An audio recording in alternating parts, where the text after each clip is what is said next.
Good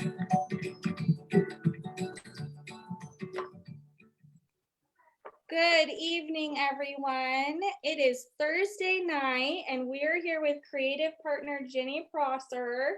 I do need to let everyone know we had a mix-up in times. We had a few difficulties.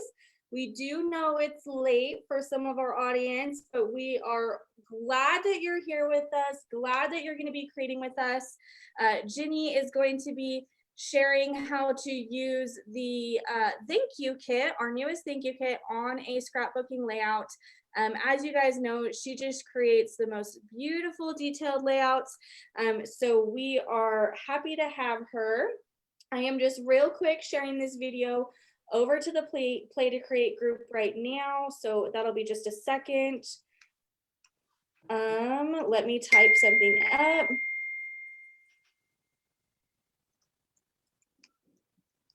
Okay, and perfect. We are going to be live in the Play to Create group right now. Ginny, you will see that post pop up. I shared it over to there so you can watch the comments. If you're joining us, say hello. Thank you everyone for your patience. I don't see it popping up. I have Play to Create on the screen. Scroll down a little bit so you can see the feed. Keep going. You should see a live video of you and I. Oh shoot. Here, we'll do some comments. Hi, Lisa. Hi, Linda. Hi, Pat. Deborah. Deborah, thank you so much for tagging. She saved the day. In the face. She did. She definitely did. And we got Ginny on. We're so excited to have Ginny live. Usually you guys see her recorded videos, but today we're doing a live. And she's going to be playing with the new thank you kit on a layout, so you can kind of see what she has lined up with the templates right there, which will be really exciting. There he is. There you are. Yay, yay, yay. Okay. Yay.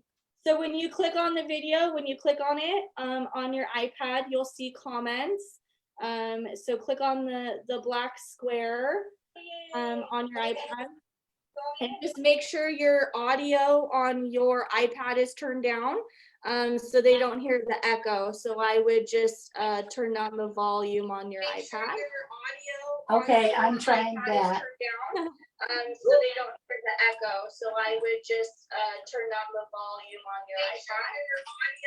Okay.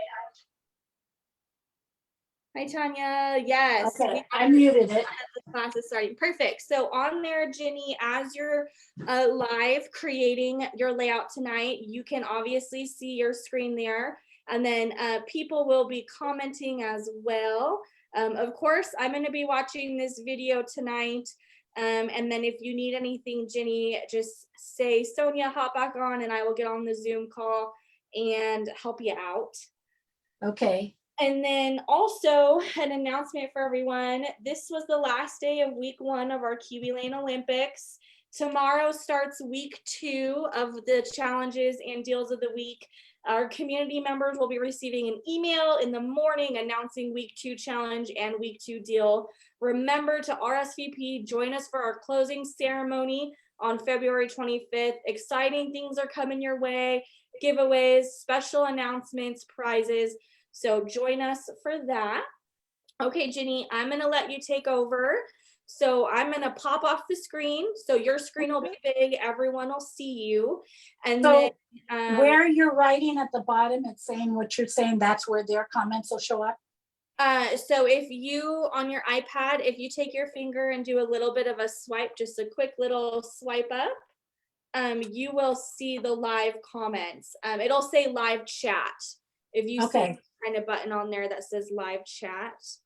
Oh, it says swipe to the left. Okay. Okay. So there we go. Oh, okay. And you'll see comments there. Yeah. And people will interact. Oh, Brandy is watching. Yay. Hi, Brandy. Yay. Oh, in Riverside. Oh, this is fun. It's going to be so fun, Ginny, especially because your layouts and everything are so detailed. People are going to love it. Thank you. You're welcome. So I'm going to hop off. Your screen will get big so that people can see your space. If you need anything, just let me know and I'll hop back on the Zoom call, okay? Okay, thank you. You're welcome. Bye. Okay, I guess everybody can hear me. Can you say, Brandy, can you hear me?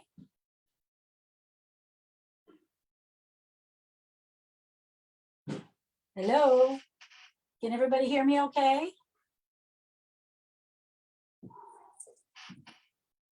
Nobody's commenting. Oh, yes. Okay. So I'm so sorry. We had a mix up with the time. I had the time right. Sonia didn't. But thank you, Deborah Johnson, for calling me and saying, hey, what's going on? Everybody's looking for you. So I'm here. This is my first time live. I've always done a video. And so I'm a little nervous, so I may ramble a little bit. But I did send out a picture of this layout to give you kind of a heads up of what I'm doing. And so I'm going to go ahead and get started. I'm going to show you a couple of the items that I use, so you'll know when you see it in my hand what's going on. And one of them is my glue. I do not use a runner, and I don't use a actual glue applicator. It's a little bottle with white glue on it. And the glue that I use is called Glue Basted. It's a temporary basting glue made by Roxanne. And it's actually a quilter's glue, but it's acid free. And years ago, the scrapbook store that I went to got us all going on this. So what I do is I take this bottle and I pour it into this little bottle, because this has a tiny little applicator, which is perfect for applying small little items. So that's what I wanted to point out. So if you haven't ever watched one of my videos, you would understand what I'm doing. So the first thing I'm going to do is show you the paper that I'm going to use.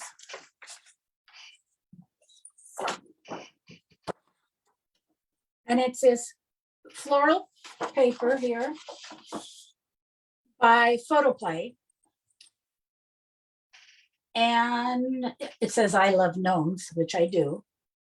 And on the back side is a coordinating stripe. So those are the two that I'm going to use, along with the green that goes with this. So I'm going to trace. I've got to move some things here. We're limited to space because my work table is pretty small. I don't want to lose any of my goodies. We're going to start out by tracing the Clara Lane. So we're going to take our two pieces off of, and this is a magnetic board for those of you who aren't familiar with it. I love it, love it, love it. The magnets hold the templates, as you see, very well.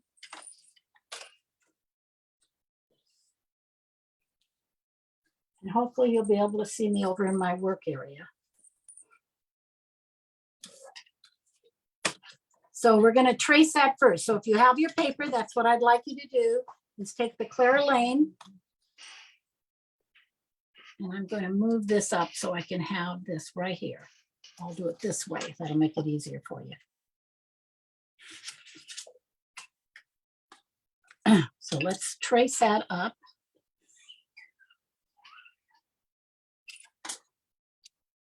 And cut it out. I know Deborah Johnson in Washington had picked out some paper and is following along. Maybe some of the others of you also did, because I gave you the heads up of showing what I was going to do. So what you're going to see me cut is just the big pieces. The smaller ones I have cut out so you can see the assembly and the technique. I figured that would save us some time. And so you can cut out just one while I'm doing it and follow along with the technique. Okay, so this goes down here, and this will go up here.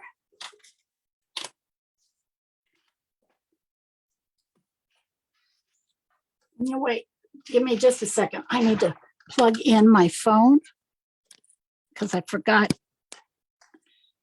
I had used it. Am I still okay? Yes, okay. So it's charging.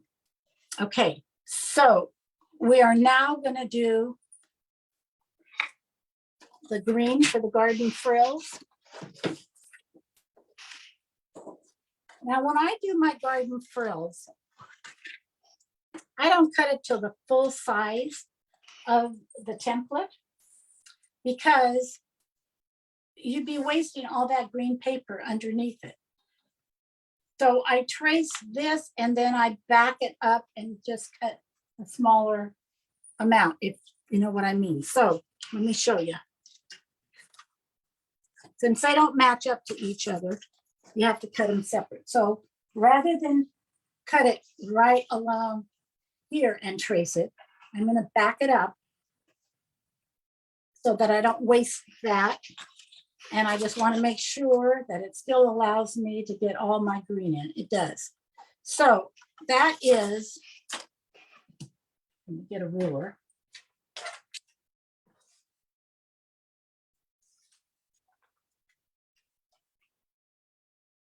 That's about 3/4 of an inch difference that I save of paper.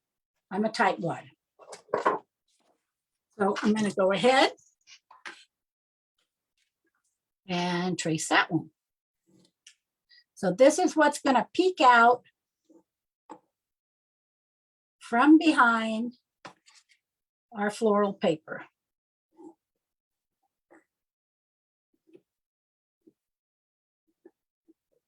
I remember when they first came out with this, I thought, oh, what a lot of cuts. This will take forever to cut, but it really doesn't. It goes quite quickly. I think a lot of people who are first timers and beginners with kiwi are kind of intimidated with the fussy cutting, but after you do it for a while, it's like, I'm not seeing, oh, there's all those comments. Oh, I see Linda Hansen says she loves my scrapping easel. If you'd like, if you girls don't know where to find it, it's not a easy to find item. Contain, CONTAIN, yeah, I think it's YA Crafts is the only one that sells it. He's kept a market on it. He doesn't want to share his profits with other people. I will post that on my Facebook page so that you can, do you always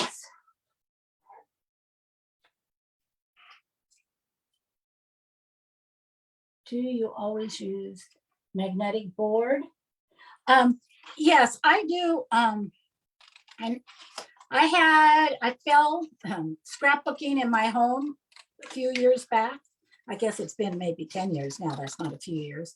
And I broke my shoulder.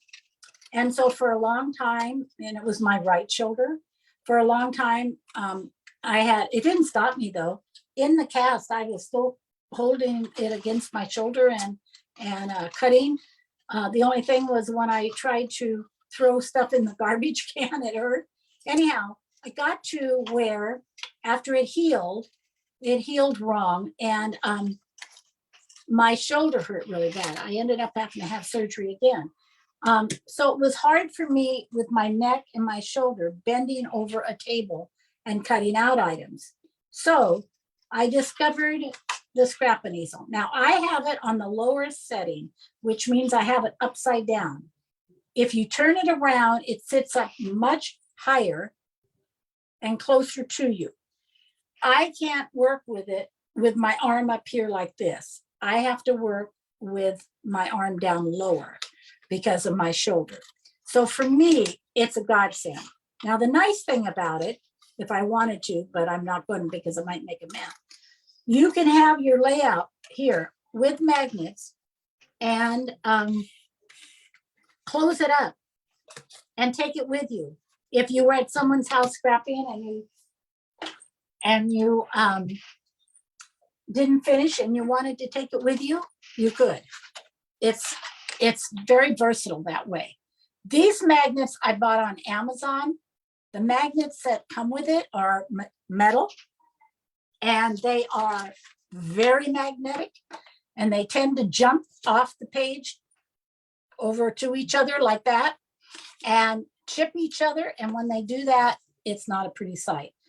They get beat up. And so then you have little shrapnels of magnets. So I got tired of that. So I went on and did some research, and I found these magnets.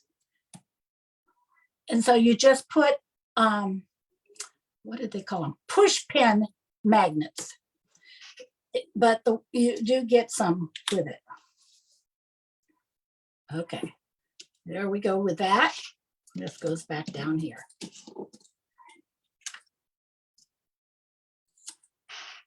Okay, so now we just have to cut the other green one here.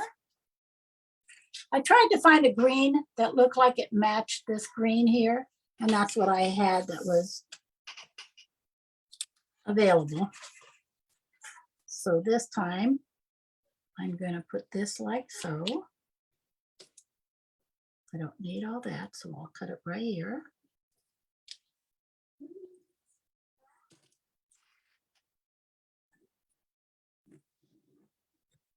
The reason I decided to do the live instead of the video is I was having so much trouble sending my videos to corporate.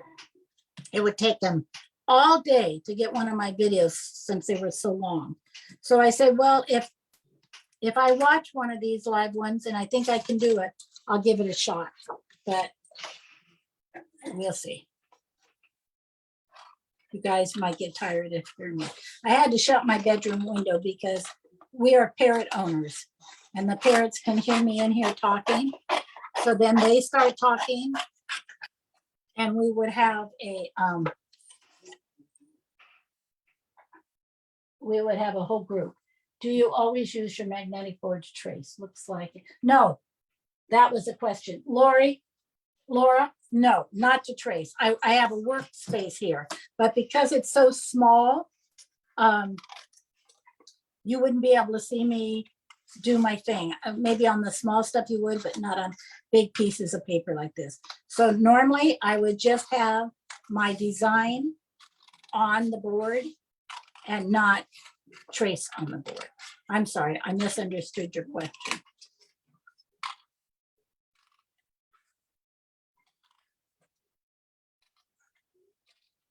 Kind of hard to watch the comments. I see why Linda Hansen has her husband backing her up. I tried to talk mine into it. He looked at me like I was going insane. So that didn't work out too well.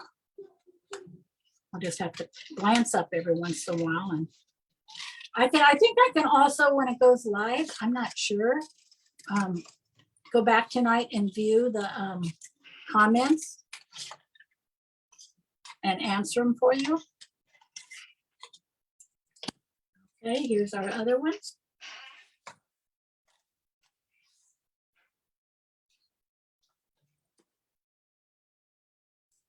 That should fit right in there and give me room for those pictures right there. Okay, let me get some more magnets.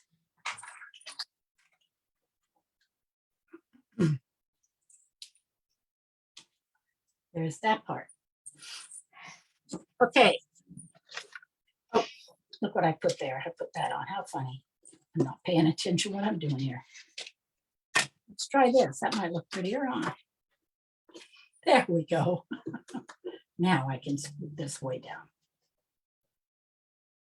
So on this one, I took off just a little less, probably a ½ inch. There we go. Now that fits better. Get rid of these. So now we're going to do happy trails. And as I showed you on the back of my paper, it happened to be a cute stripe. I love doing coordinating stripes with the paper if I can find it. It doesn't always, so sometimes I have to go into my stash, as you girls call it, and see if I can find something that'll go with it.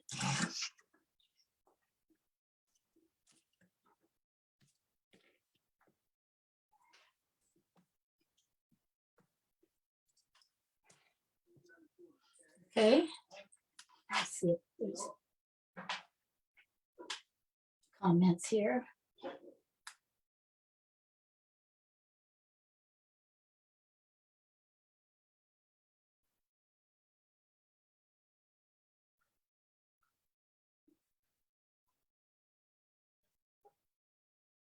Oh, I see a lot of people that I know and have talked to on Facebook. I just love how Kiwi is getting us all to communicate with each other. And this card, this Olympics, I don't know if all of you have done the card contest, but it was so fun to see what people are coming up with.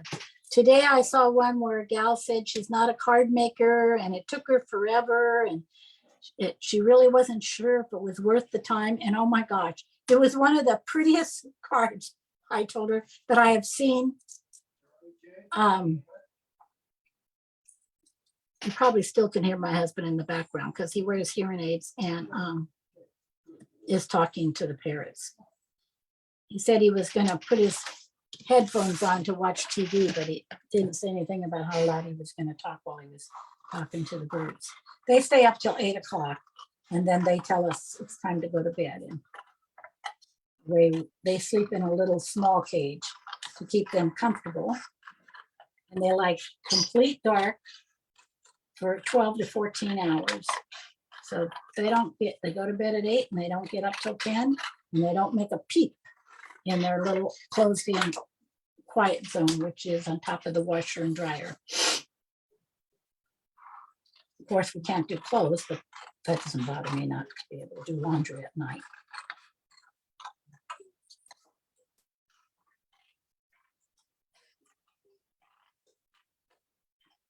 I don't know how most of you cut, but I find when I cut and fussy cut, I use the middle part of my scissors. I don't use the tips as much. I find I have better control. Yep. Let's get the magnet back up there.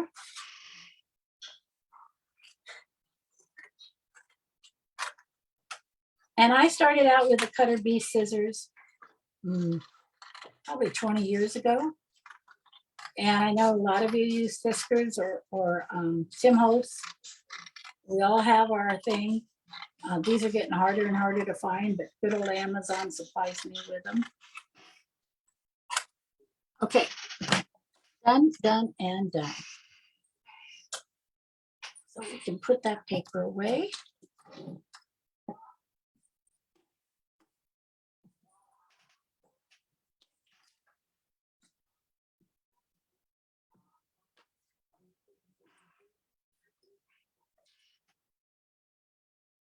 Okay, that's what we got so far. So I took a piece of light green to try to pick up the other green that was on here, paper.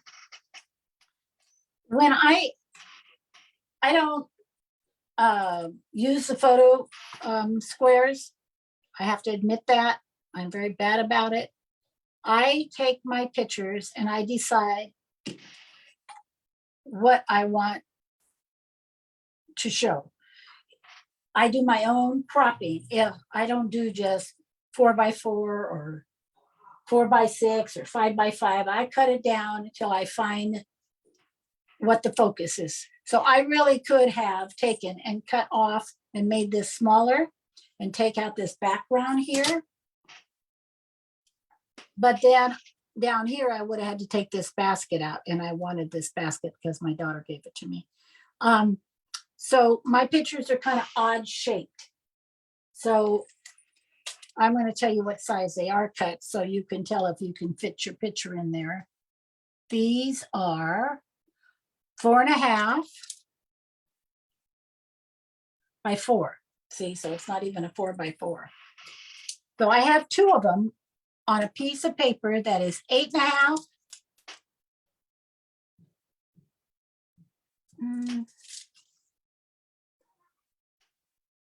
A little bit more than 5, maybe 5.25.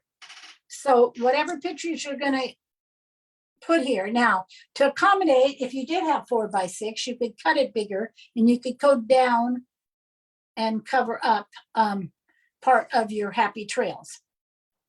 So this was Happy Trails Garden Frills, Clara Lane. These I do a lot of portrait pictures, not the horizontal. And so lots of times I'll do them just straight across like this. And so this is not going to have any matting, but if you look at my work, I do a lot of matting also. It's just what I got used to. This is called a la carte treasures. This is going to go here with a title. And then this is all about the thank you card kit. So I like the shape of this. We're going to put this up here. So since it was gardening and I do a lot of garden stuff, I had the pictures and I found this title. These are all Kiwi Kit card titles.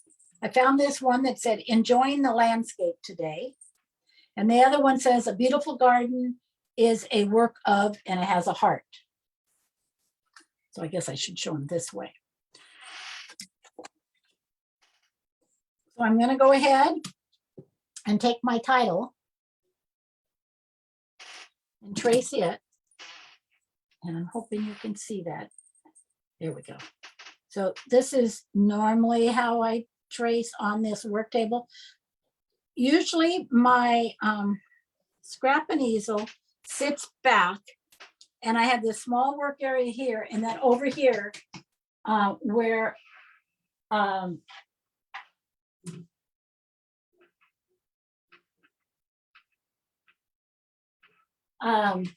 have a TV tray. So this is where I do my tracing and cutting, and then I bring it over to my scrap and easel and I do my chalk or inking right here.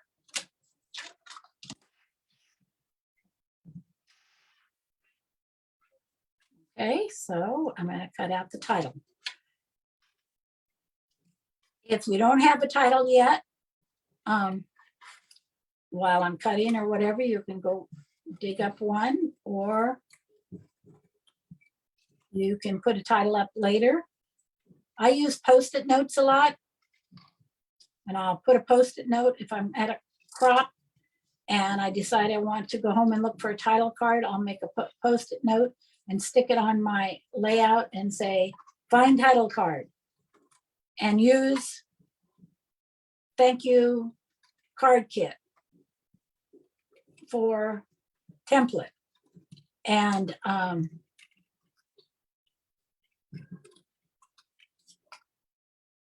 so I got to tell you a funny story. So my husband said he's going to put the headphones on so that the TV wouldn't make any noise because he's on the other side of the wall. Well, he probably has the headphones on, but he's forgot to turn the TV volume down. So I can hear the TV on the other side of the wall. So there is our title for that one.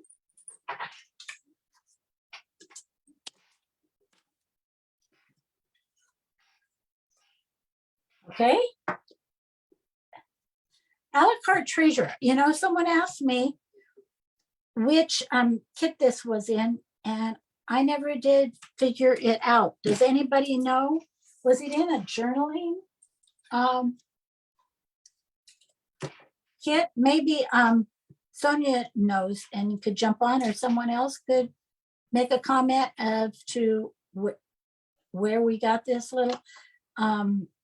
I had it, I think, either with my brackets or with journaling. I think I probably had it with brackets. I keep all these, I'm kind of different the way I file mine. How I think I would find it if I was misplaced it somewhere. Where would I put that sucker?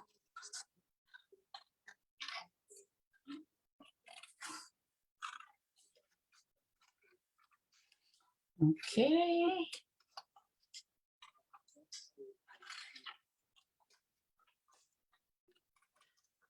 So to tell you a little about me, I live in California. I live in the Bay Area.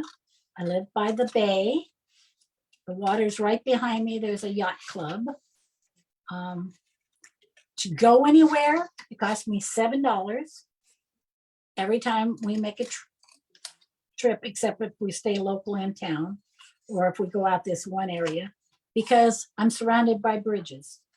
There's the Benicia Bridge, the Carquinez Bridge, the Richmond San Rafael Bridge, the Golden Gate Bridge, the Bay Bridge. So every time we want to go to Concord, so you don't run over to Concord just to buy one item, because you automatically have to add $7 onto your purchase price. So if you're getting something, now I don't know what the rest of you do when you cut out something like this, but this is a lot of cute green on the other side of this other green. So I have this tray that I keep right down here by my feet.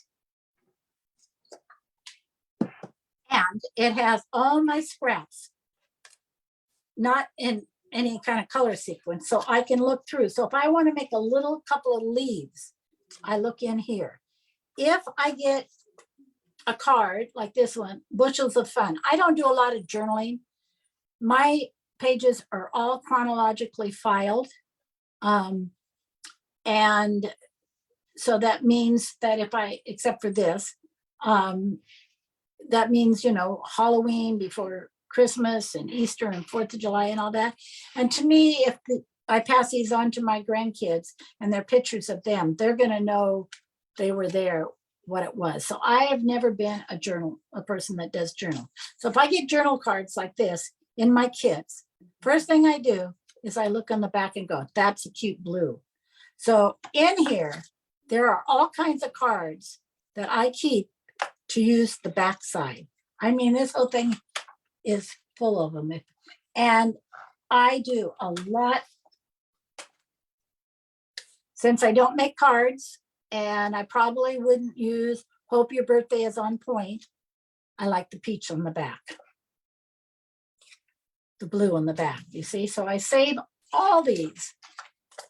And I know where they're at.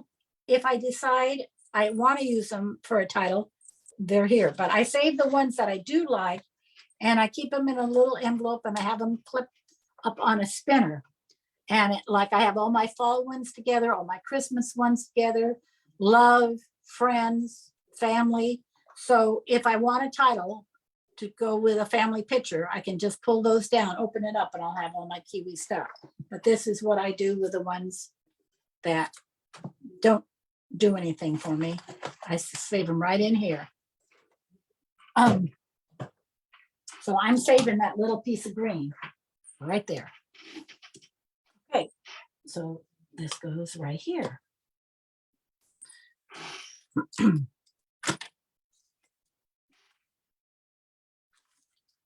Now, the only problem is I didn't think this through, because on my phone is my picture of how I had this all laid out. Son of a gun. And I didn't print it off. But you know, I think I can go, let me look real quick right here. Pictures. Oop, never mind, I found it. So I had to leave the Zoom on my Facebook a minute. So this one goes here. So this is this side, and this is the other side. Okay, so let me think. I think I want to do my inking first of, yes, of my title. So a lot of you do inking with just one ink pad. And I think it's probably Vintage Photo. I have all the little colors of ink pads, and I have all my browns. These are my yellows and my orange. I have greens. Might as well get that out because we're going to be using it. And the browns. And then I have this container with all my daubers. And they're kind of put together in color sequence.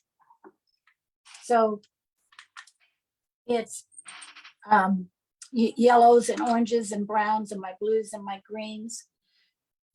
So So I think what I want to do for this is I want to pick up kind of a darker. It's got the, yeah, I think I'm going to go with the fired brick. Might be a little dark, but we'll see. And so that would be dauber. And the next thing I do is I take this little eraser. This is dollar store erasers. I think you get 2 or 3 of them for $1. Well, now $1.25. And it's a soft eraser. And this is what I use to erase.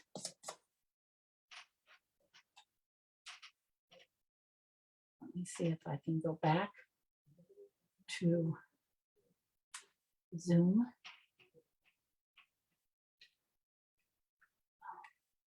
So did I, oh no, I guess I disconnected myself. Well, sorry, girls. See, I'm not experienced at this. I had to go look at my photos so I could see where I placed all my stuff. So now I can't be live.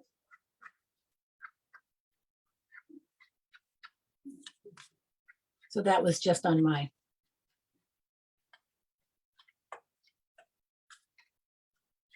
Kind of like this color. So it's a combination, kind of picks up the word today, and it picks up this color here in the center of this flower. It's not as pinky as I wanted it to be, but I like it. I like it a lot. So then, so that I don't make a mess, I'm going to put all this stuff away.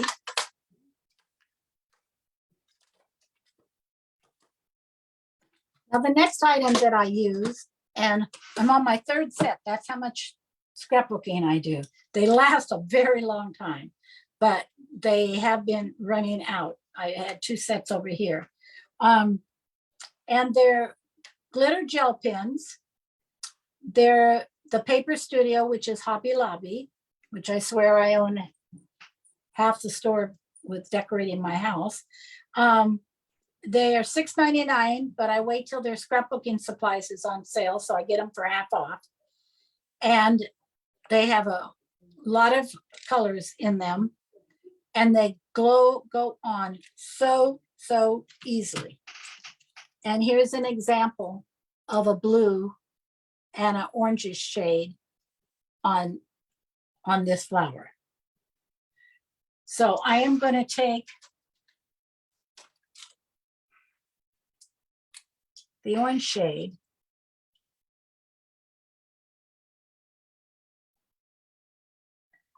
and go around the edge here.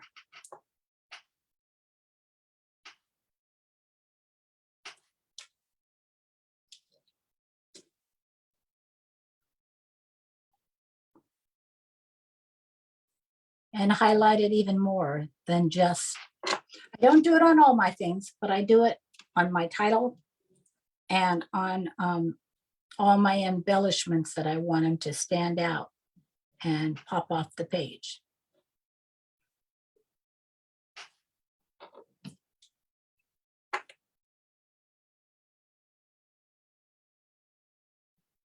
You don't have to be perfect. Just kind of follow where your chalk was. Now, if you use just the brown, it would look really pretty with the orange also. I could have also done blue around the outside with a blue pen, if that's the color that I wanted to pull out. Okay, so I'm going to go back to my page. So I have that there.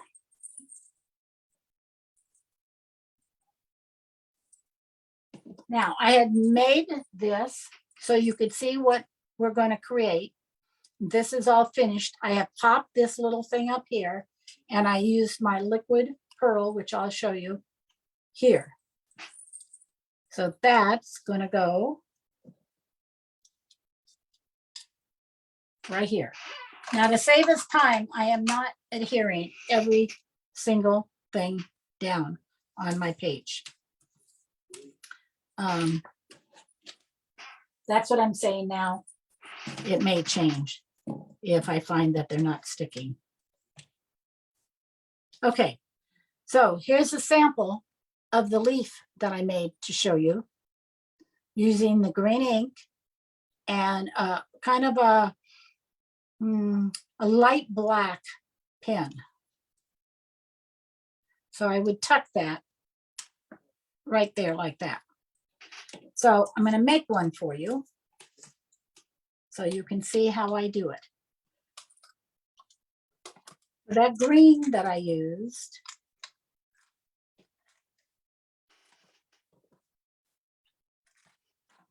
I believed, is peel paint. Might be sage, so this is what I do if I can't remember. Turn it over on the back and see which one is the closest. There's that one.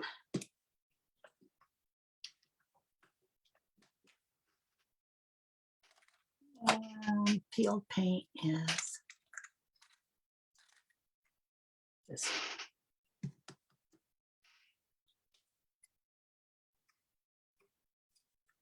Okay, it's peel paint. Okay, so I take it and I go along the edges. And I don't stay right just along the edge. I kind of just rub it. Then I put some ink on the edge of my dauber and I drag it so that it makes a detail like so. So it really makes it three-dimensional. So I'm going to put this color away, which was the sage, and just stick with this. Then what I do, these don't have a name on them to let you know what color they are, but these are the same. Where's the silver? Let me see if I can find the silver. So it comes with a silver color. And this I'm assuming is supposed to be like a black, but what it is, it's like a charcoal gray. If you put it on green, it looks green. If you put it on brown, it looks brown. So it becomes kind of a neutral. But it's not a harsh black. Once it dries, it kind of just blends in.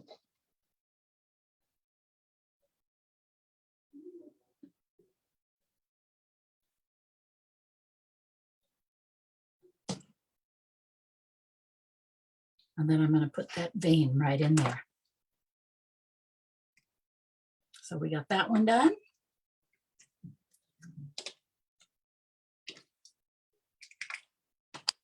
And we might as well do them all. So you need to cut. Let me see how many flowers I have on here. Okay, so the paper I used was a little dotted paper. And it was really great. Oh, I cut off Simple Stories, because it was a peachy color on this side and a bluish color on this side. I said, well, how perfect is that? So I cut out 2 of the bigger flowers, and those flowers, the leaves that I was just working on was from Garden Frills, #1. And the large flower was from the Thank You set. So you need to cut a couple of flowers. And the larger leaf that I did over here was from the Thank You, number 2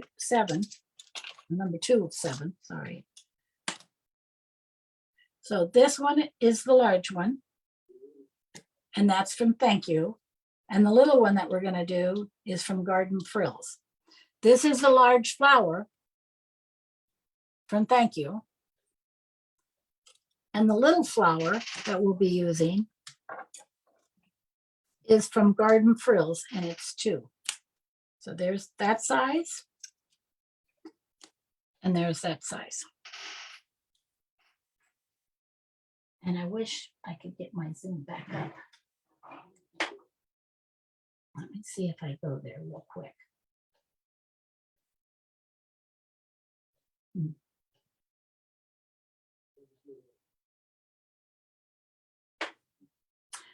No, I don't need that. I need Facebook, not Zoom. Oh, that's what's wrong. Give me a second here. There he is.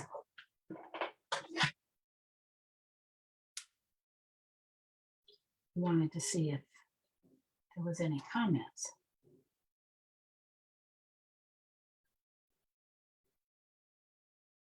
"20 to 30-minute delay."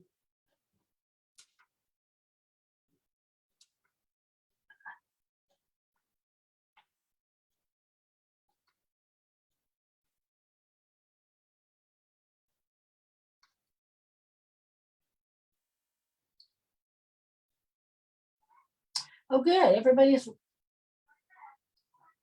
Everybody's getting their stuff out. Good. I see a Jenny and is it Grenadella and Linda? Oh, I'm so happy that people have joined me, that I'm not just sitting here talking to myself. So I'm going to go ahead and do some more leaves. I'll do it in front of the camera so you can see it. These colored inks, I bought them at Hobby Lobby. I bought them at Michael's, bought them on Amazon. Once you start using the colored inks instead of the brown, it's like, oh my gosh, I love them. They are an investment, but they last forever. I've never even re-inked mine, although I do have a craft scrapbook store about a half an hour away, and I have bought some bottles, which I haven't even opened yet, of my favorite colors in case it's someday. But I've been using these same inks for 3 years. Some of you may know my history and some of you may not, besides living in the Bay Area. I've only been back in the Bay Area. I lived here for 30 years. And then my husband and I bought a home up in Paradise, California, which is up in the mountains. And we were there 23 years, and then they had the campfire and our home was destroyed up there. So we had to relocate.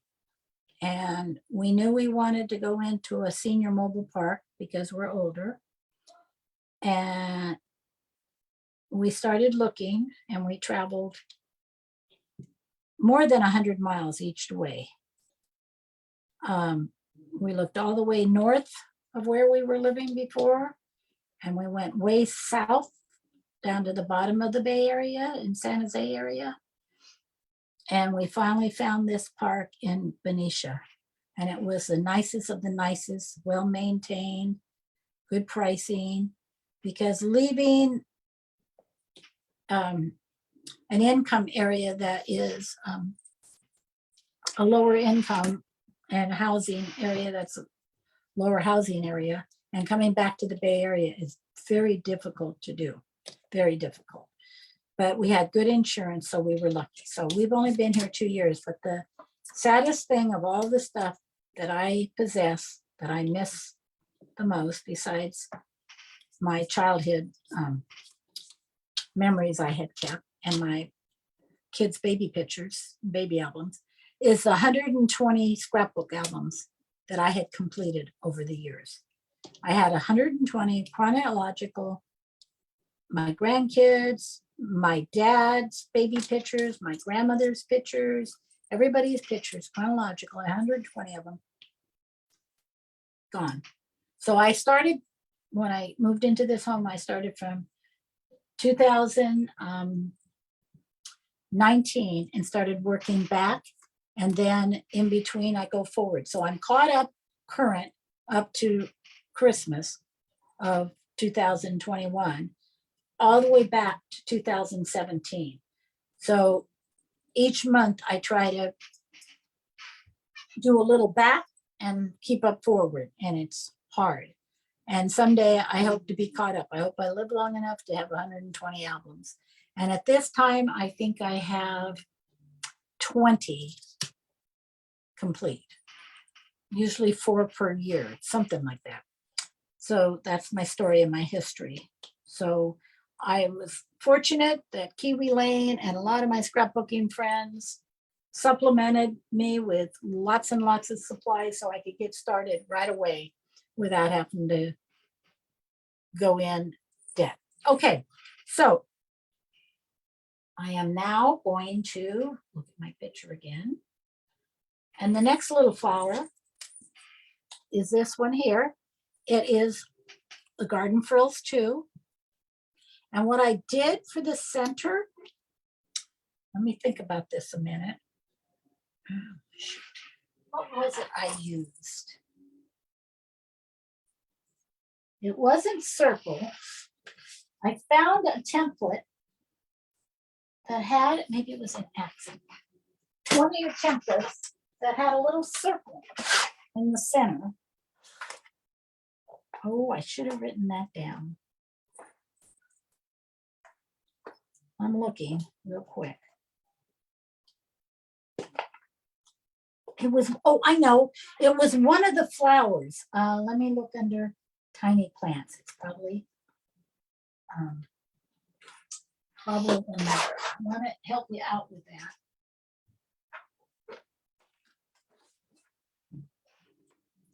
I look in tiny plants. It was in one of the kits.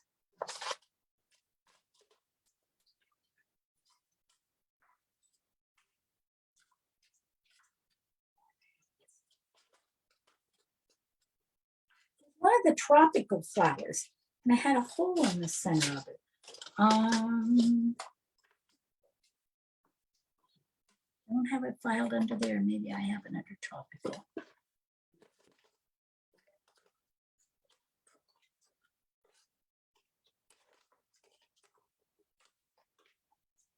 I'm looking. Give me a second. You can keep working without me. There it is. Yay! Good for me. Oh, it was Garden Frills, but I keep it because I do a lot of tropical plants. And it reminds me of the tropical hibiscus. So I don't keep it with Garden Frills. I keep it with tropical and paradise and seaside. So that little circle there makes a perfect, see? Makes a perfect little center for a flower. I gotta remember that was Garden Frills 4. So you already had your Garden Frills out. You can get that out. And that's what I cut the center. Now, for these centers, you notice, I'll get it really close. It has little tiny little lines on some of them. And on this one, it has a star. What I did is I found one of the cards from Kiwi that had that kind of design. I don't even know what it was for. And I just went and put this little circle, over it like that and made it in a coordinating color that would go with the blue. It's a little bit darker. Yeah. Okay. So now I'm going to try again to get a color that I like. Why that one?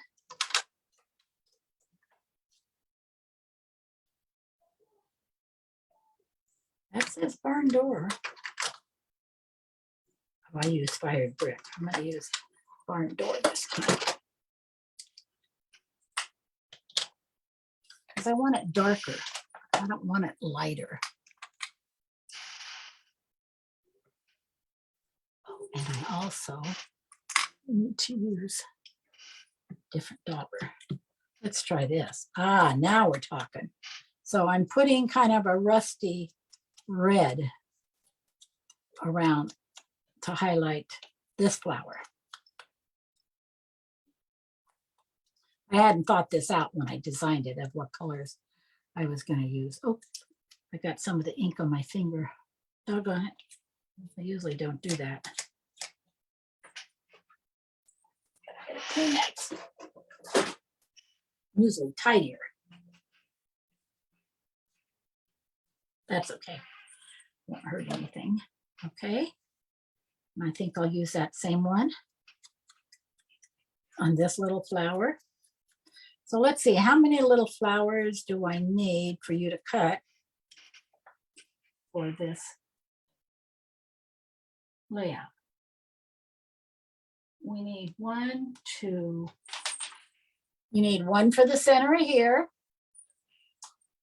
You need 2. You need 4 different matching colors like this. I have 4 of them. 1, 2, 3.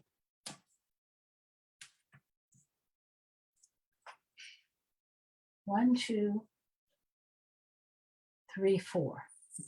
1, 2, 3, 4. I have another one here. I'm not sure why. Okay. So that one's done. And let's see what this one gets. Okay. Polka dot one. This is the polka dot one.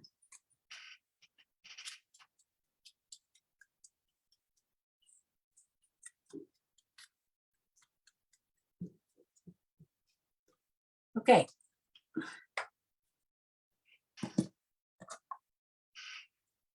I am going to use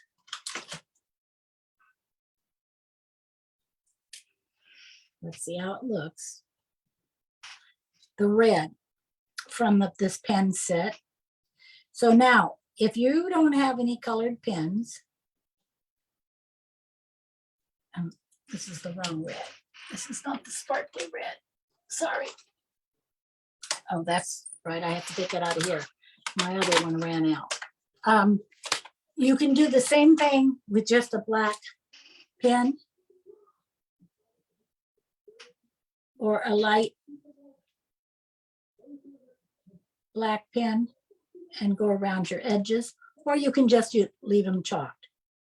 Whatever you're used to. You don't have to follow all my design, and you don't even I was going to tell you the way I set this up was you don't have to have floral pictures in here. You could have Easter pictures in here that would go with floral, spring pictures. You could add an Easter bunny down here by your title. You can make it however you want. Let's do this one. That one's done.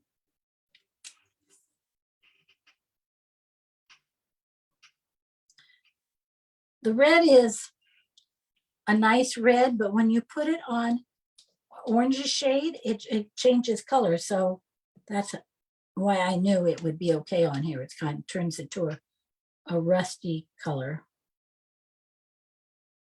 So it makes it okay. Okay.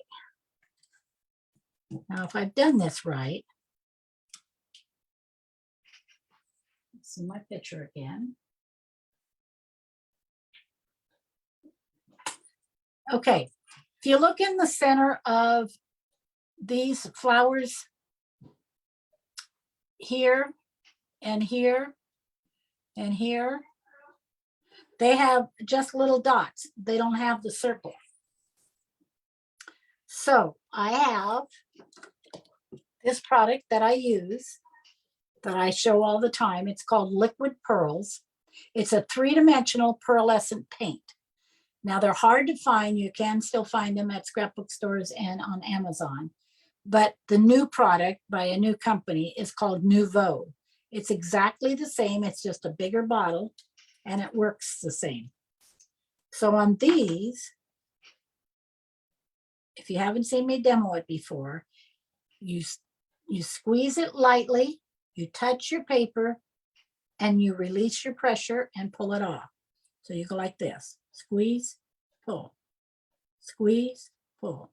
You can make tiny or bigger, just like so.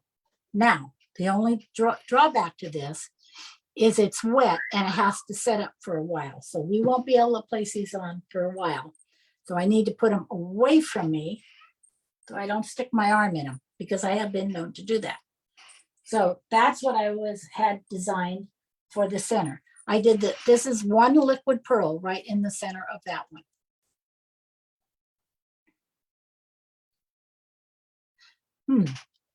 You know what? While you guys are cutting flowers or whatever you're doing to follow me, this has blue on it. I think what I'm going to do is get a little fancy here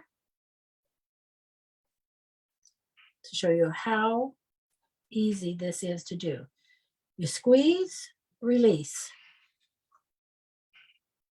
Squeeze, just touch your paper, pull it off.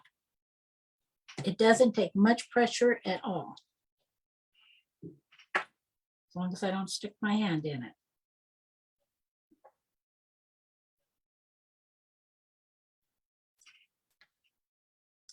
I didn't think ahead to make sure that this was even. Ooh, I lucked out. It is the even scallop around. So I did it every other one,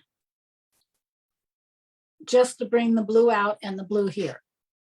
So now my title is a little fancier. I am a detail person. My layouts don't take me long to put together, but phew, my detail. When I go to crops, and I go to a lot of crops and retreats, I do this. I lay out my layout just like I did for you guys. I trace my paper just like this.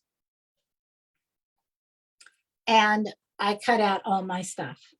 I put it into a plastic. I've got one here. Let me show you. Wait a minute. Give me a second.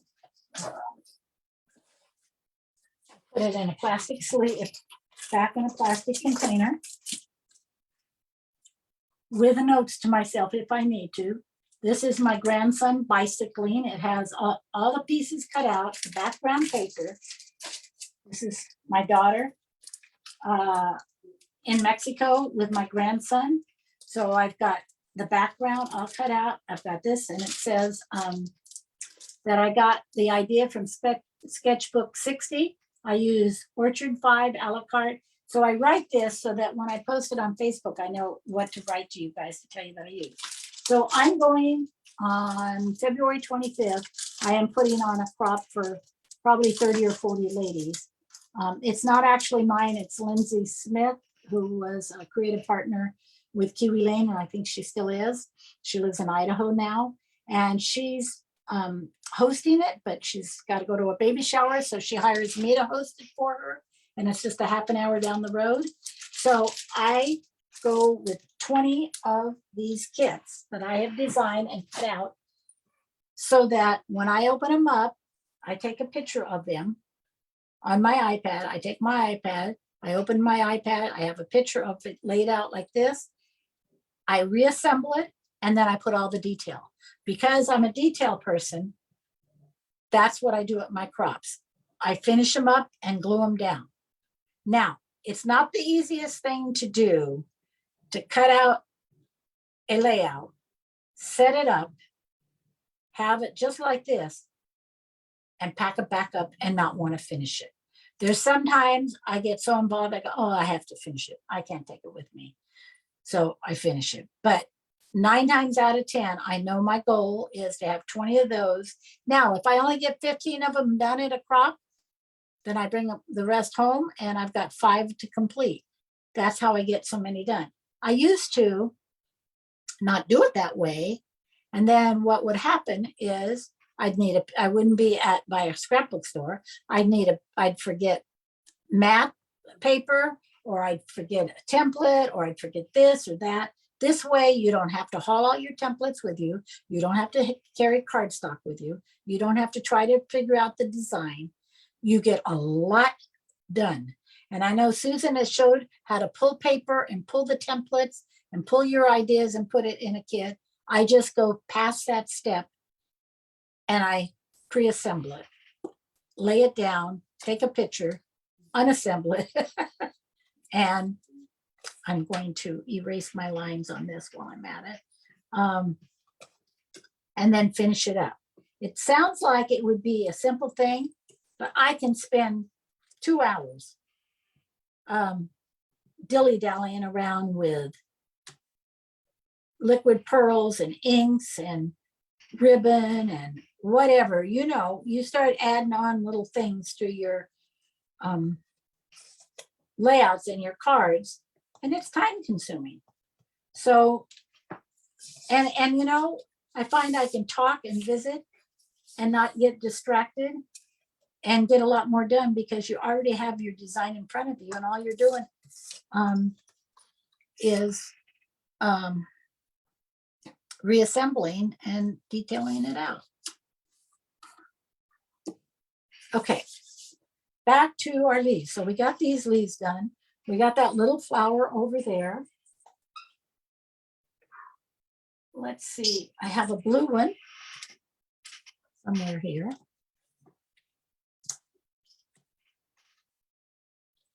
Okay, guys, I'm supposed to have a blue one in this pile, and I don't see it.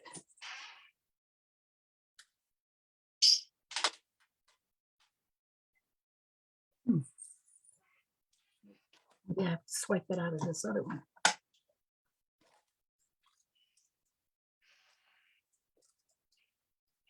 Oh, it shouldn't be in here. Let me look a second. There's my bird. My bird.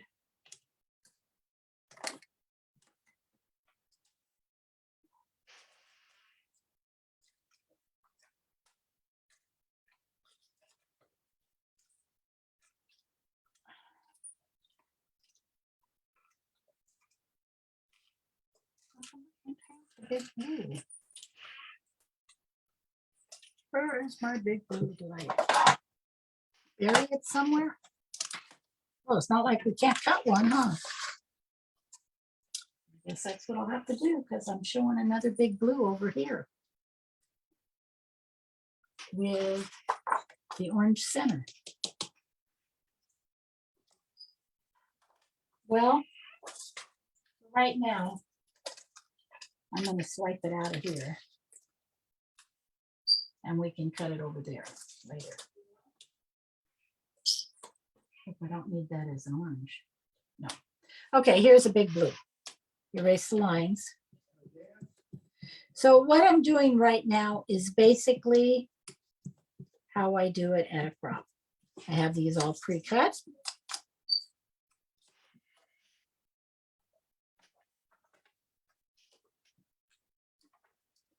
I didn't get my blues inks out. Here we go.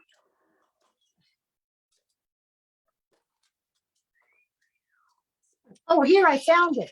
It was hidden over here under the inks. Yay. Okay, I feel better. I'm not losing it. This old age thing. Okay, there's the blue called Speckled Eggs. Got my dauber. You might be able to hear my birdie in the background. What time is it? I don't even know what time we started. I was so stressed out, you can't even believe it. Deborah said, oh, why aren't you on? I go, oh, 8 o'clock. I had written to Sonia and said, Sonia, what time? I get confused about these different time zones. What time am I doing this live? I want to be prepared. I have everything laid out. What time? And she said, well, you signed up for 7 o'clock, so that would be 8 o'clock Pacific Standard Time. And I even had someone reach out to me. I can't remember who it was. Maybe Linda Hans. No, it wasn't Linda. It was someone that wanted to make sure she could do it. She had to work till 5. Okay, now I'm going to use my blue ink and go around the edge. So I told my husband, he was in here sitting here, and I said, okay, so I'm going to go fix your dinner, and I'm going to be doing a live, and it's at 8 o'clock. So I'll got to come in here 10 minutes before to get up on the Zoom with Sonia and blah, blah, blah. So we're sitting here, and all of a sudden I get a messenger from Deborah Johnson saying, Jenny, where are you? Everybody's looking for you. I go, what? No, that's the wrong time. So her and I got on, and they advertised it at the wrong time, because that's not what I signed up for. I did not sign up to do it at 5 o'clock. I signed up to do it at 7 o'clock. And she told me 8 o'clock, which was wrong also, but we got it worked out. But since I had never done a live and I had never set it up before, she had to walk me through it, and it took us a while, so I apologize. But you're going to be able to watch it on Facebook, and then they'll also get it on the blog in a couple of days. So that's the nice thing about the live, is they'll be able to re-show it. Okay, so that's what this one is for right here. And then here's the center for it. Okay, now we're cooking. So I did not pop up this one, but I did pop up the center. So I think this time, oh no, see what I did? Okay, it was dry. I set that right on top of my little dots. I lucked out, it was dry.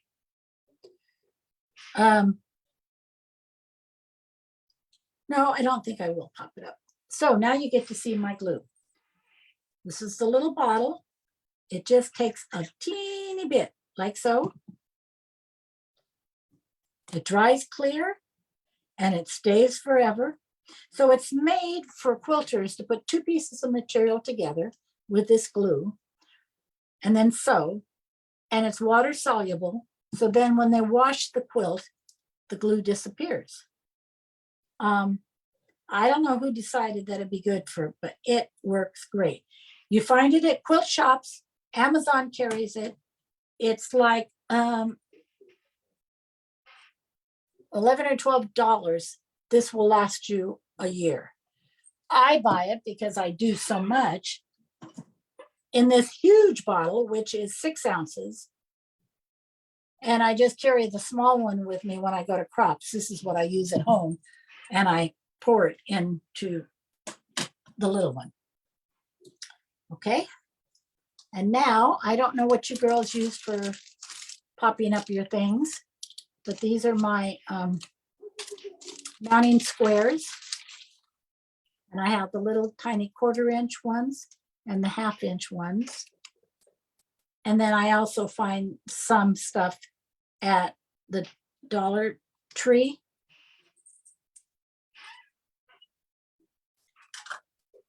Like this for doing big stuff, and I cut it.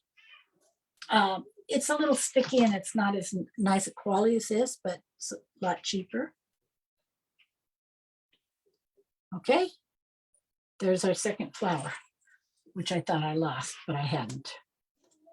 Okay, so let's take that and hold that down. So that goes there, and then this little guy here goes next. I don't have a big leaf for over there. There's my big leaf. We already did that one. Let's throw that up, tuck that up there. You can tuck these wherever you want. That looks good there. Okay, so I want to go back to that lighter color. So I'm going to do, it's too light. So sometimes I just have to play with these until I find the right color. I'm going to use the same one and see what happens. Oop, that works good. This is what's this called again? Barn door. Okay, so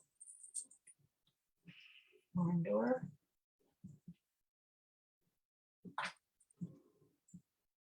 Okay. Where's my little one go? Okay. I think I'll put.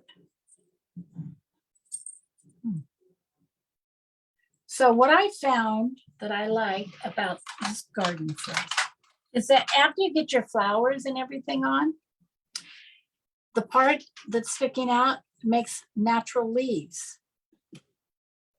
Like for this, if you place that here, it looks like that's the leaf coming out of there. And we have this one. Oh, this I had over here. That one doesn't go there. Come on down. I've got to be careful because that might still be wet. I'm going to stick that right there where I had that boo-boo. Now I don't have a boo-boo. Okay, where's my tweezers? Pick this up with a pair of tweezers. And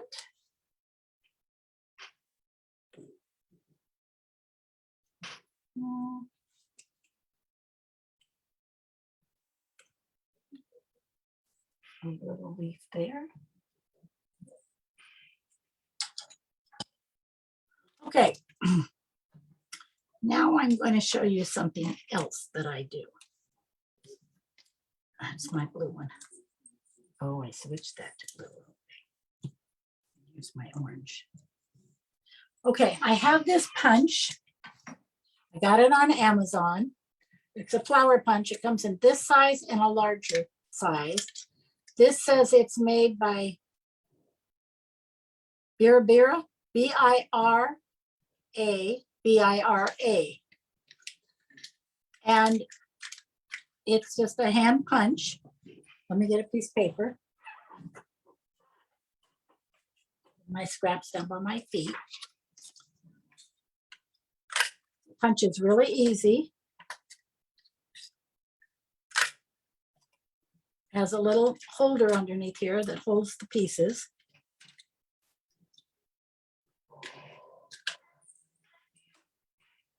So that's what I pre-punched here. So if you don't have a flower punch, don't worry about it. You can just make a few of the smaller garden frills and that'll fill in. So I have punched these in the orange.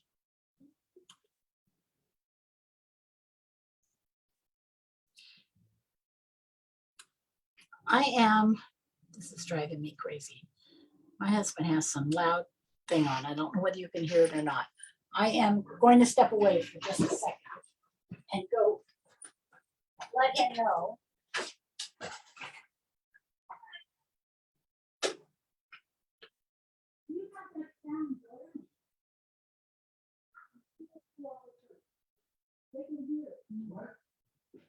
You have the sound completely up. I had to leave it up.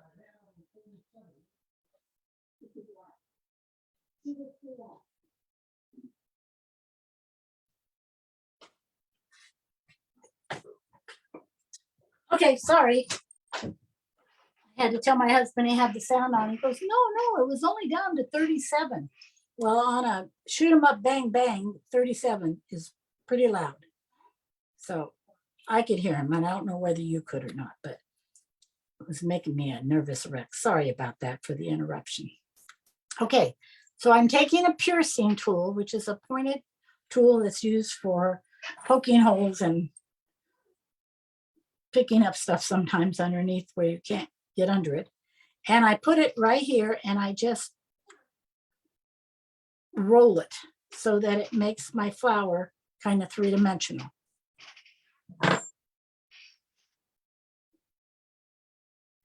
Actually, that one goes with that one, so I got to get the light one over here.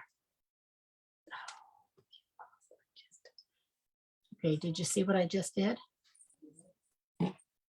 Brought that flower over here that I told you not to do and smudged it.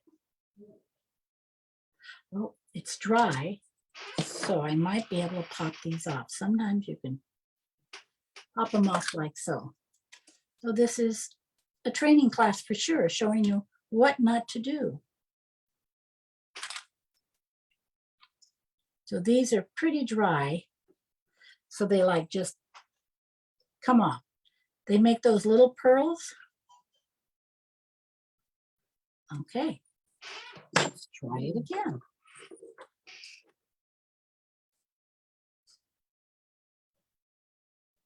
Now, if it gets plugged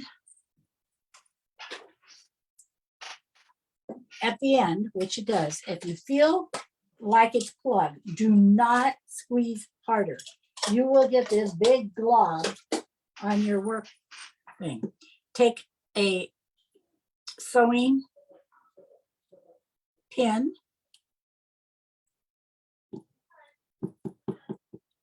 like so.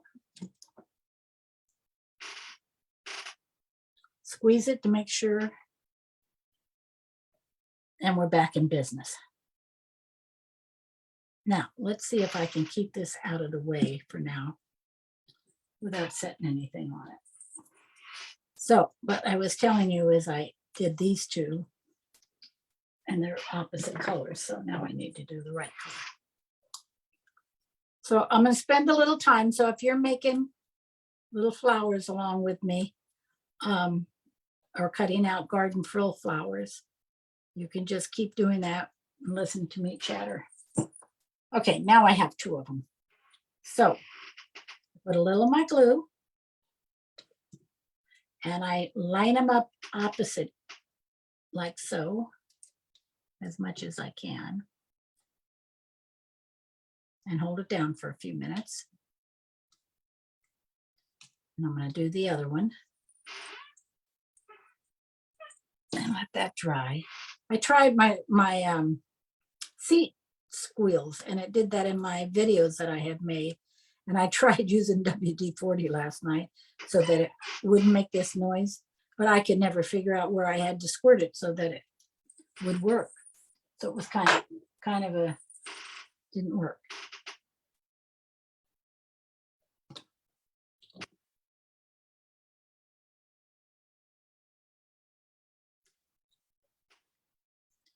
Okay. There we go. While those are sitting for a minute, I'm going to go back to Facebook.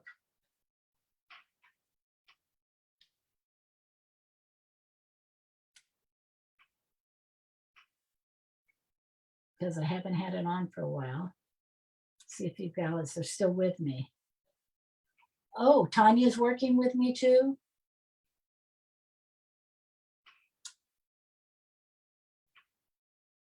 I don't see any new, unless it's the other way. Let's see.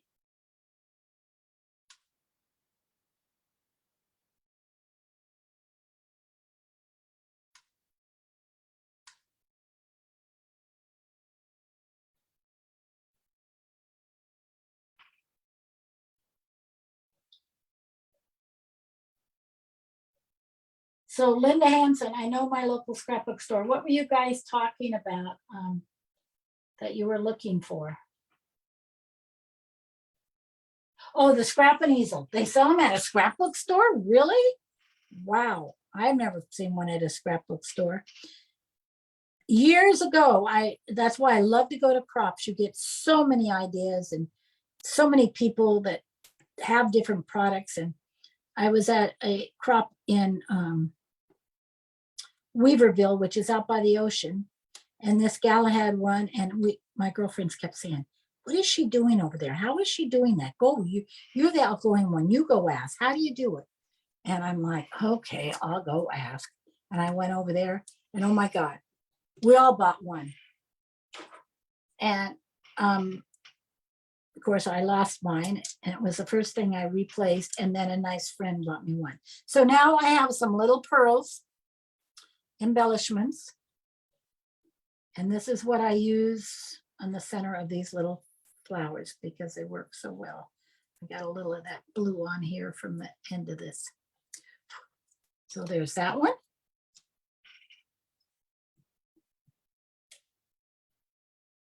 And that one. And then I had done a blue one, I think.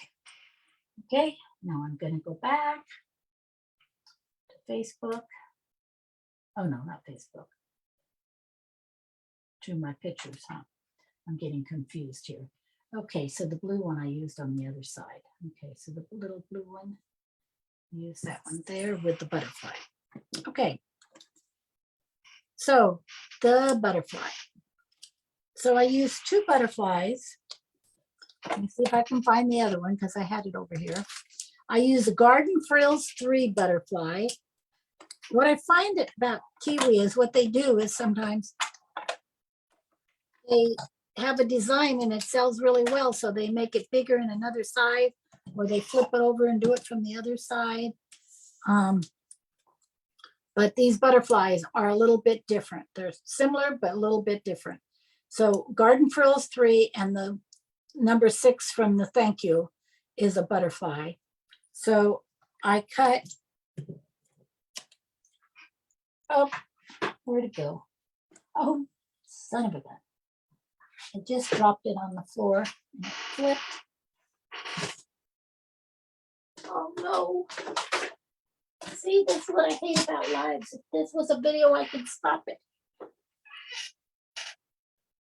I don't know where my butterfly went. Oh, there it is. Woo! It's in with my little scraps. Okay, so this one, I wanted this butterfly to be going this way. So all I did, which I'm sure a lot of you have done before, is take the template and flipped it over. Now, when I did this, I cut a butterfly, and then I take and trace the little body again in a coordinating color and glue it on, and that's how I get this. And I'm going to take, sometimes you'll hear me say chalk, because I used to use chalks years ago before I switched to inks, when we all, long time ago. And so I'll say I'm chalking this when I really mean I'm inking it, but bear with me. So I'm going to take the vintage photo that a lot of people use, and I'm going to go around the edge of this little butterfly.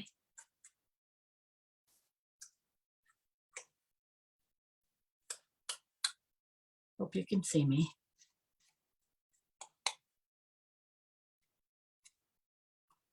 And this was again a kiwi card. Okay. Nope, that's the wrong color. It's the wrong lid. That's why you got to be careful with this. This goes over here. Okay. And I am going to highlight him with the orange, just to bring out another color.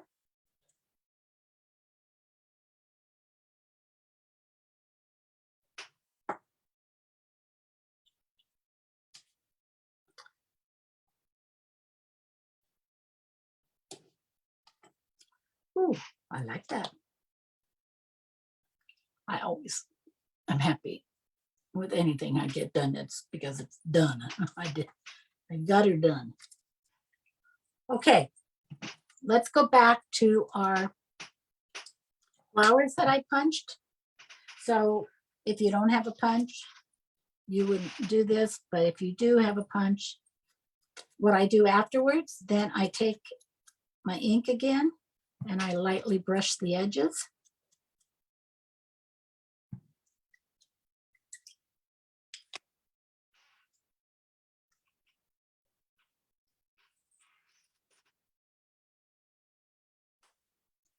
So it looks like that.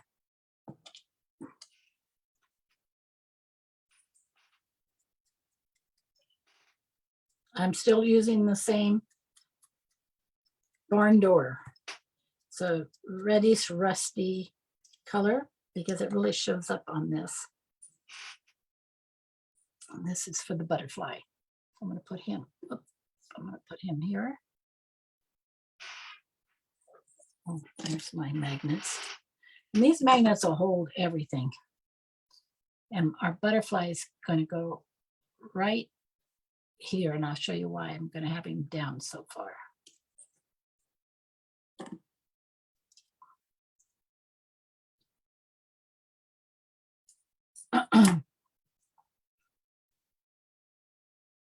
These off here so they're not confusing. I just had those up so you could see the contrast against the color. This is supposed to be way over here.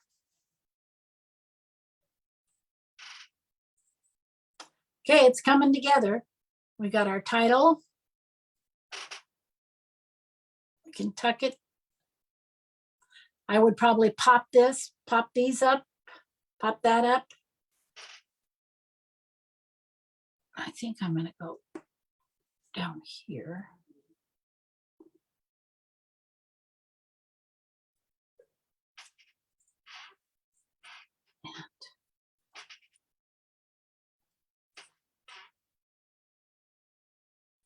I think I have this one. I'm trying to put the blue. I don't know what happened to that blue one. I'm supposed to have a blue.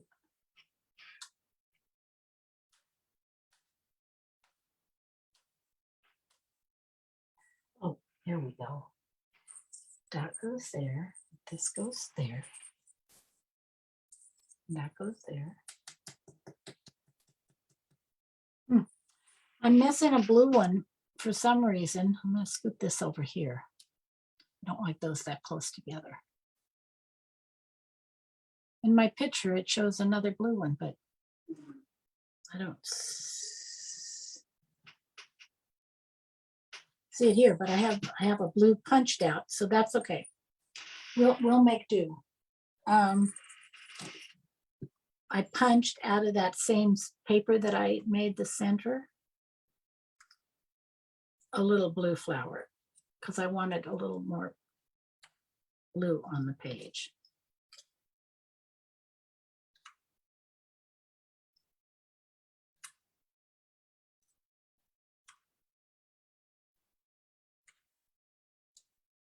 I just put it here and I roll it.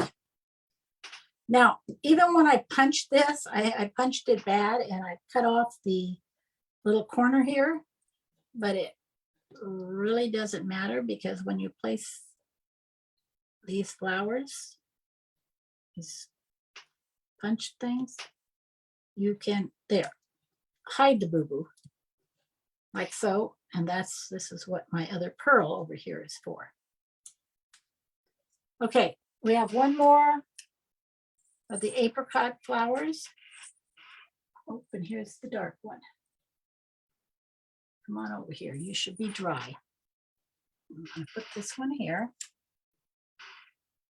Swipe this from here. Because then it has a leaf, see? And let me count how many I had here. 1, 2, 3, 4, 5, 6, 7. 1, 2, 3, 4, 5, 6. Okay. So that's dry. Here's my pearl.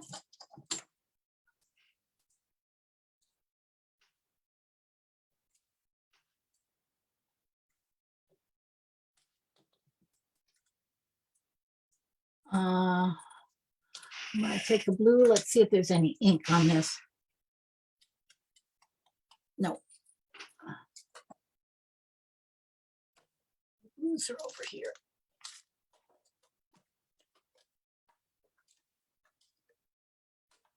Broken china.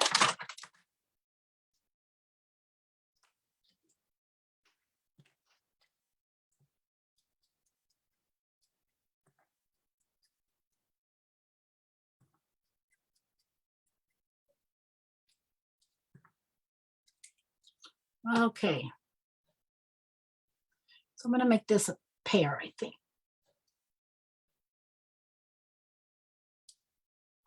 So you can see, you can place these however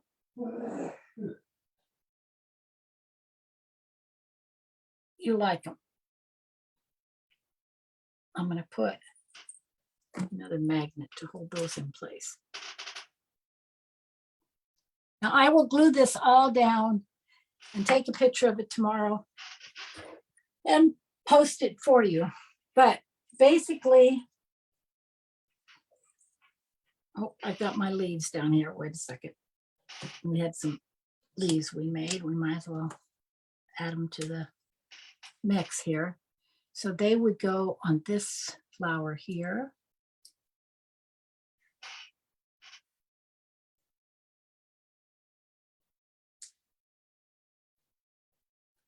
Okay. And I think I had one there, I had one there, and I didn't find the blue flower that was supposed to go there. I'm sure I'm going to find it later buried over here. So I think what I'm going to do is put two here. Okay, I'm going to go on to show you how I made my little birdie. And birdie was from the thank you. I don't see him right this minute, but he is from the thank you. There it is. So in the thank you set was a bird and a small flower and a birdhouse. So for my bird, I cut him in a light blue. Then I traced a little bit of orange and glued it on for his beak. And then I gave him an eye with a liquid pearl. I inked around him.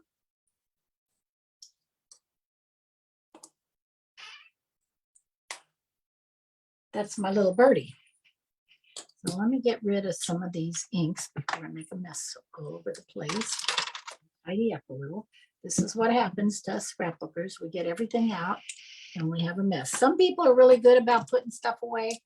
I usually am, except when I'm doing these demos like this, and I get it all out and don't put it away.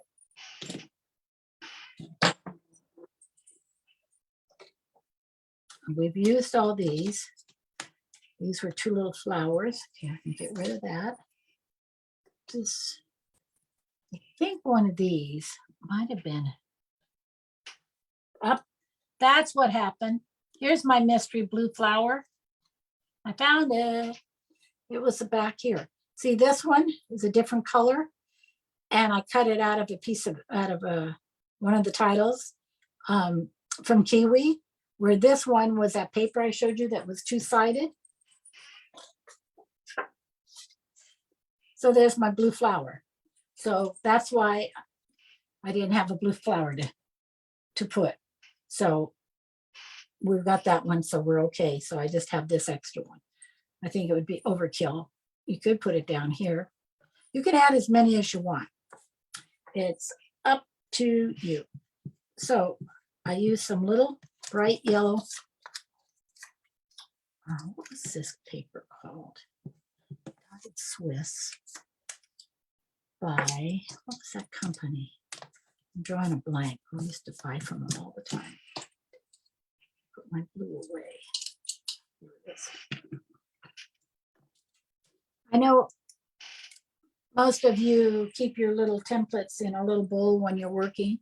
I have an area over here that you can't see, and I don't think in the screen, that I put them so that they don't get lost. That's where I'm going to put them right now. And that's where I keep them, along with the little tip to my glue bottle. I have a little ring thing like this, and I put it in there because I can't tell you how many times I've misplaced it. So my little ring goes here and my little lid goes there. Okay, so we're going to cut a birdhouse to your liking, color-wise. And then what I did is I took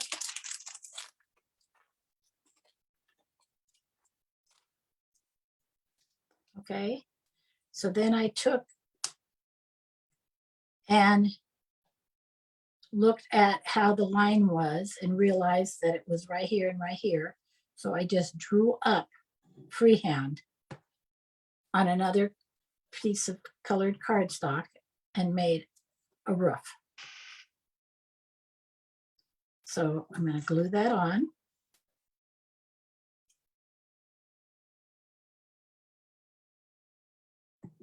See how little? Very little glue. That's why it goes so far.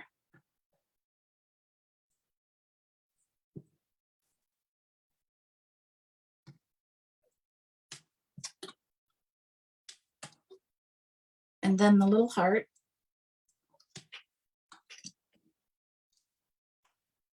I don't know how most of you do your centering of pieces that you cut out like this, but I literally put it back on.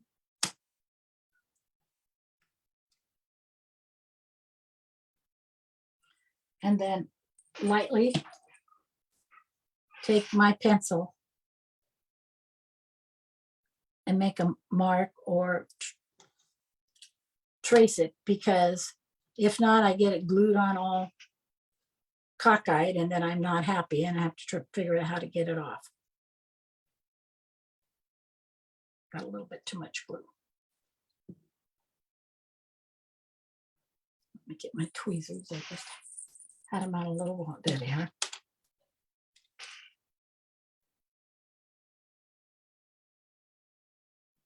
And if your trace line is bigger than your heart, after it dries, you can go back and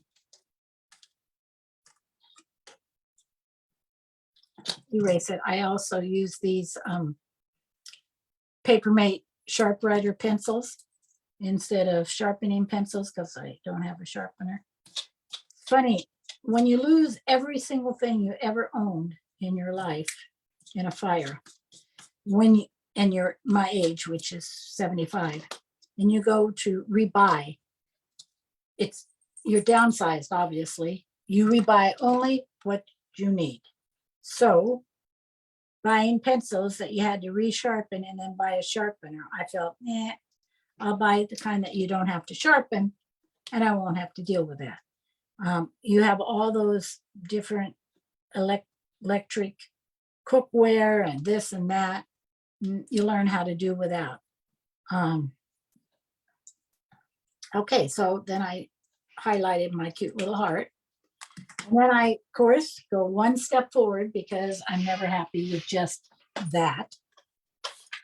So this is how I store my liquid pearls. Again, good old Amazon, but Hobby Lobby carries it too. And I've seen it probably on eBay. So it holds them down so they don't dry out. And so that you can see this is pinks and yellows, browns, blues, greens. And that's what I store them in. So I'm getting out a white. And I'm just going to do a cute little doot, doot, 2 tiny little dots for my cute little birdhouse. And I'm not going to do it, but I have a little yellow showing here, but I don't want to cut it now, but I would trim that yellow off. Just because I'm anal, I had thought that I would want it to hang. So I would add this little piece of string underneath here. And when I glue this down, I would tuck it underneath so it looks like it's hanging from under your mat that we made. So your little birdhouse would be like that. Does that make sense? Okay, let's put this little guy over here. Now,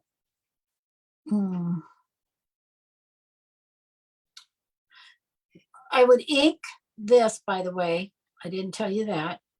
I would take this same pen and go around here to highlight that. And I might for sure I would ink this. I might bring a little pin mark there. So on this side here, I am going to ink, since I have it right here, I'm going to go ahead and ink this so you can see how much difference it makes.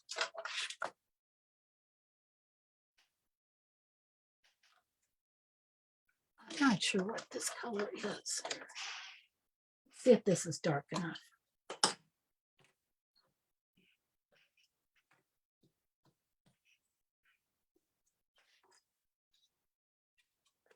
Ooh, that's perfect.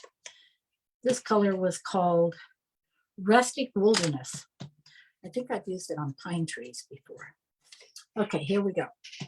So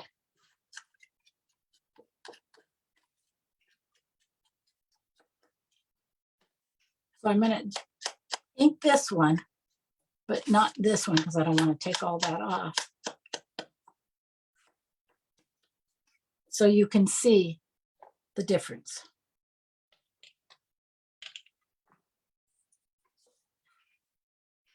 And this does come with a green pen.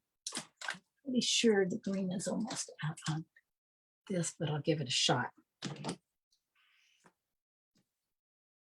Let's see if it works. I had to shift all this around so I could get it in the camera view. So that's why my work area here is so small. Usually I have the whole length of this table, but in order to turn this for the camera, let me see if this is going to work. Oh, yep. Okay. So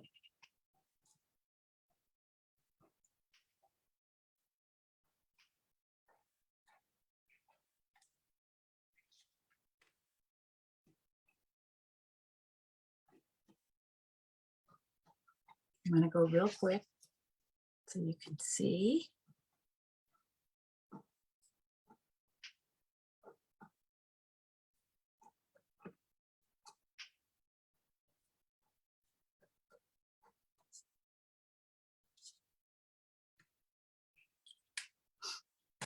I want to see how much of this shows. Okay.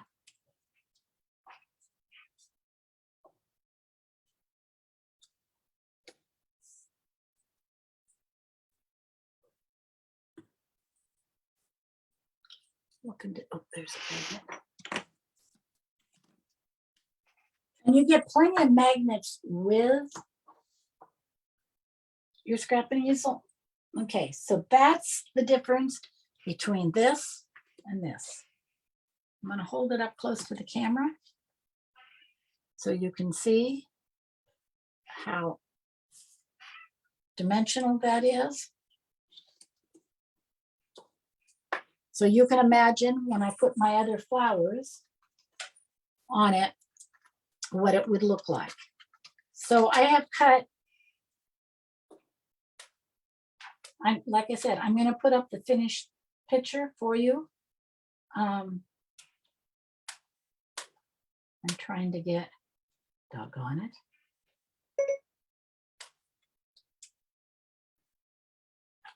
Trying to get Facebook back up, and I'm not doing too well here. Oh, there we go. This I already cut out.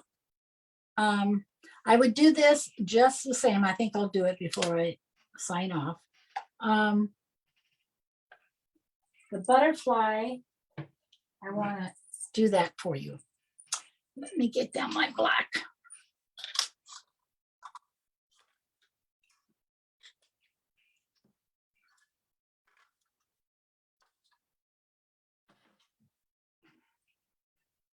Because on the other side, the flowers are the same.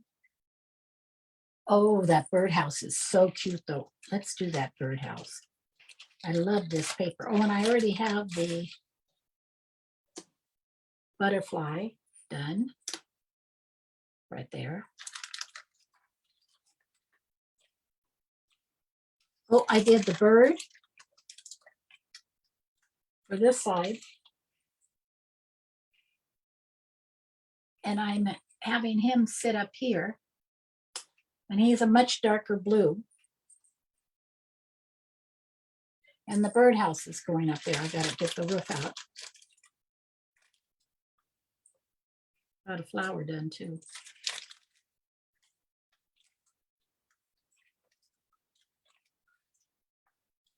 let me do this birdhouse because it is so cute.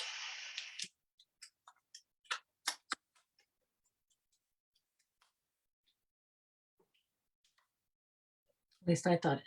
I found this wood grain paper. I don't even remember if it was the backside. I think it was a backside of a kiwi paper. Maybe from Wilderness or something. I don't know. Where did I put my pen? My glue. Now, when the glue gets stuck, whoop, you do the same thing. You just stick a pin in there, but it just had a little bit of glue on the end.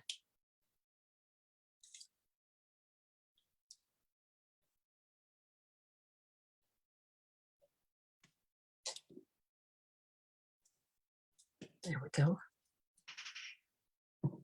Get some of this stuff out of the way so you can see. Somewhere in here, I should have the heart. If I do a good job. There it is.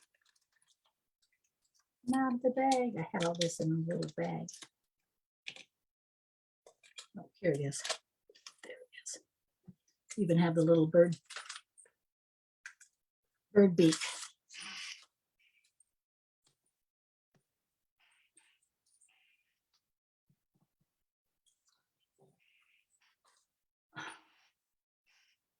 And this ink doesn't dry out, so you don't have to worry about putting your lid on. I never worry about it. Okay, where did I put my birdhouse? Over here. I'm going to show you another way you can do this without the tracing. It's just lay it like so.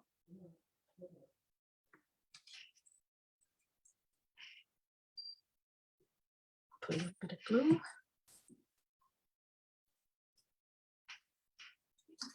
Oh, it's after 8 and my husband's putting the birdies to bed. I can hear him. It's time to go night-night.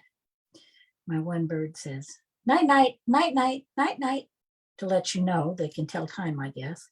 And the other one says, hey, Vic, hey, Vic, hey, Vic. Of course, my husband, because he wears hearing aids, doesn't hear any of that, so I have to come out of my art room and go in and say, hand signal kind of, it's time, the birdies want to go to bed.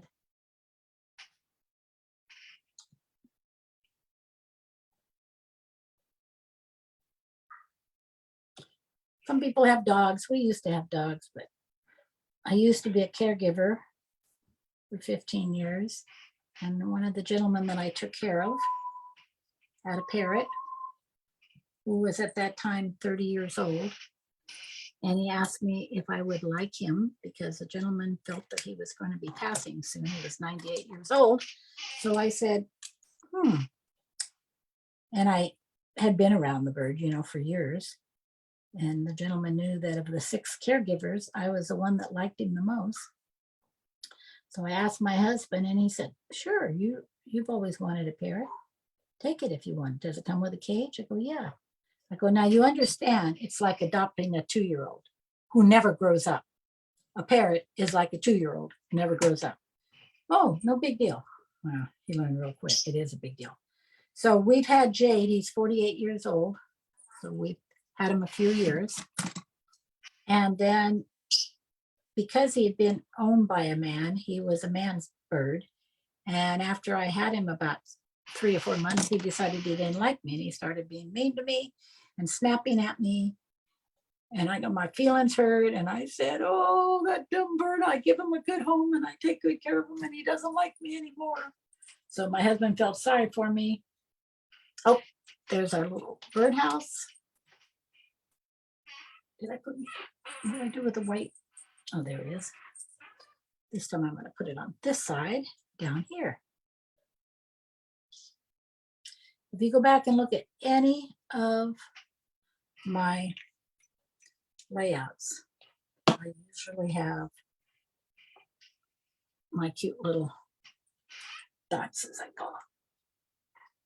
So I would put this up here like it's sitting on a ledge and the bird sitting next to it. And I'm just going to finish this up. Now, I want to go on Facebook and I want to ask you girls and I want to see what you have to say. So my question is, are you done with me? Is it okay that I don't finish this part because it's just a repeat of the flowers now that you've seen how I do them? Or would you like to continue working? If you'd make comments so I know whether or not to continue.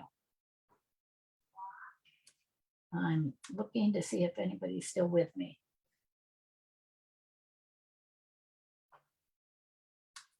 Everybody go to bed?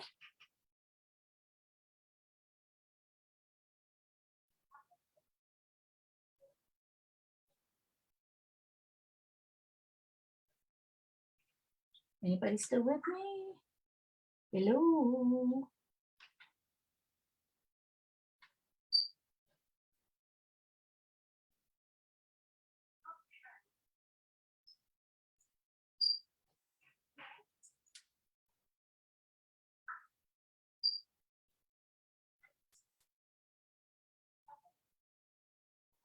Oh, my bird's in there. Hello, here's me. Oh, continue, Trish says. You sure? Oh, and Susie joined late. And Deborah says she's going to hit the hay probably. I can follow. She said she's got a very busy schedule. I can follow your example from page 1 and finish page 2. And so I'm going to continue a little bit more because for the people who want to hang in there, that's perfect. Okay. I know I was telling you something. I forgot already. See how it is when you get old? I have no idea what I was chatting about. Couldn't have been too important. I hope you can hear me when I mumble to myself.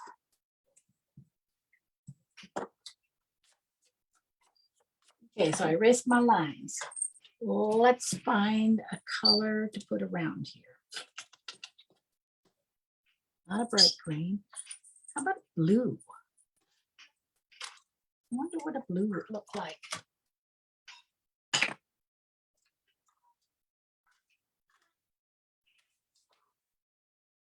Oh, I was talking about my parrot. So my husband went out and bought me a parrot. That's what I was telling you. An African gray to make me happy because the other silly bird didn't like me anymore.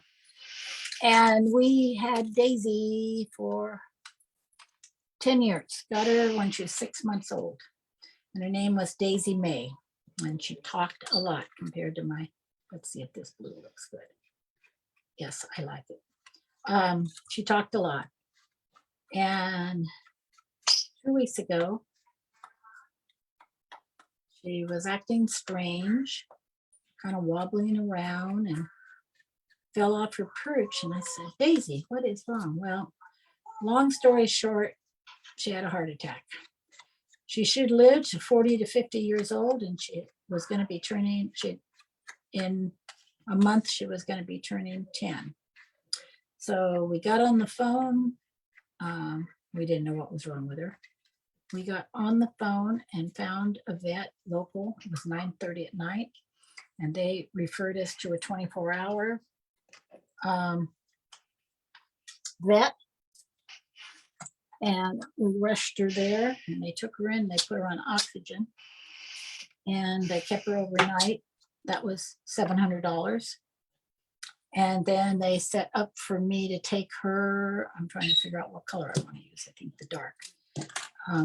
To a bird specialist in another town that was 35 minutes. When I went to pick, we stayed till midnight, and when I went to pick her up, she looked fine, or better, let's say, not her old self. But by the time I did the 35-minute drive to the next vet, because there's not very many bird vets, they're far and few and in between. And the vet that we use comes all the way from Chicago out here to California to visit family, and he brings all his paraphernalia, and every quarter he comes out and sees our birds. So Daisy went in the second hospital, $650 later. And then the vet called me. She spent the night. They were just trying to get her anxiety down and make her comfortable so they could do an x-ray or a CT scan, but they never could get her breathing good. So she called me at 9 in the morning and said if I thought euthanization was an option, it wouldn't be a bad thought. I told her, I don't think I can make that decision. I need to talk to my husband. We talked for about 5 minutes and the phone rang again, and I looked at the number and I knew I recognized the number, and I went, oh no. And it was the vet. And she said, your sweet little parrot took the decision out of your hand. She just passed. So I lost my sweet, oh, I like that. Can you see that? I did the blue to accent the blue heart. And then I went around it with that color that I said is not really black, but it's similar to a black. And it really made that stand out.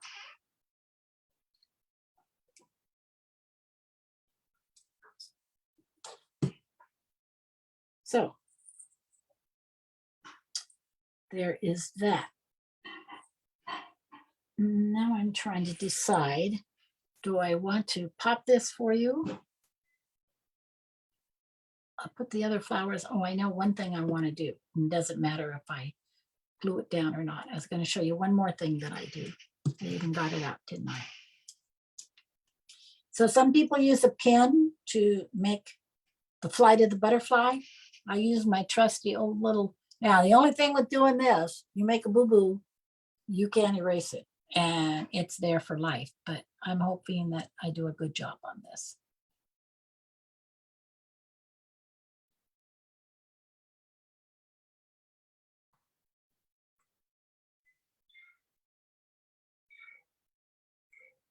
So it's supposed to look like the butterfly just fluttered up to the flower.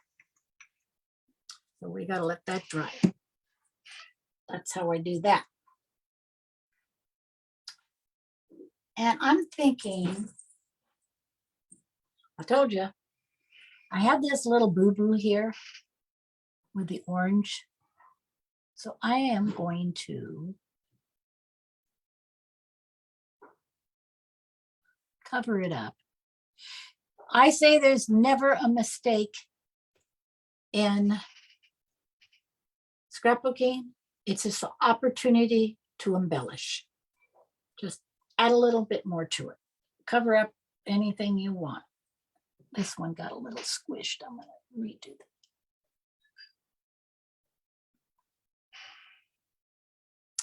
that. And this little star, I'm going to make a dot.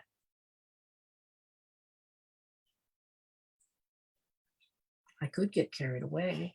You could put liquid pearl around the outside here, but let's not do that. Let's not get too carried away. This little butterfly, I don't know whether you noticed, so I cut him out of the same paper that I cut this guy. But this body, I found a kiwi paper that had a pattern on it. And then I traced around him in gold. So he's a little different than the other guy. Okay, let me find my lid. Ooh, there it is. Do this.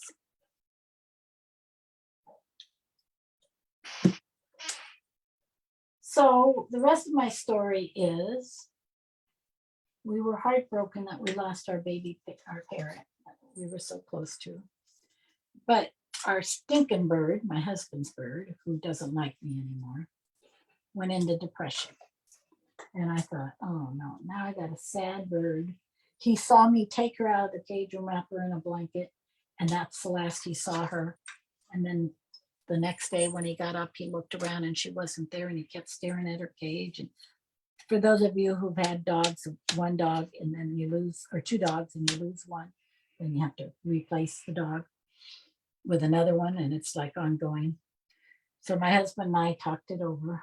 We waited a few days and then we both, without consulting each other, started researching. Next thing I know, he's saying, hey, there's a bird convention coming up in a week. We could go there and look. Hey, there's these people that are selling birds. Now, talk about a scam. you write these people, they have a bird, and you know the price sounds too good. I told my husband, if it's under $1,000, it's too good a price for a parrot. They're very expensive. A baby African gray, which is the kind of parrot we have, $4,500 for a baby. I don't need a baby. I'm not going to live. They live 50 years. So I started looking at rescue places, and I followed one in Michigan. Now, that's a long ways to go get a parrot. But I thought, oh, what the heck? If there's one in Michigan, there's got to be. I'm looking for the rest of my flowers that I have. Walking away here. There's got to be something in California. And lo and behold, we found a couple. I found a couple. And then I talked to my husband, and he goes, oh, I've been looking at rescue places too. So, long story short again, we went to 2 rescue places, and we called every breeder and every bird shop. Oh, the ones back east I started to tell you, of course, they would ship them to you. So, of course, you had to pay in advance, and then they'd ship your bird to you. How many of you out there think you actually would get the bird? Maybe the money would get to them, but I don't think you would get the bird. So I told my husband, no, we're not doing it that way. And besides that, it's a personality match. You have to see the bird and feel the bird, and the bird has to see you.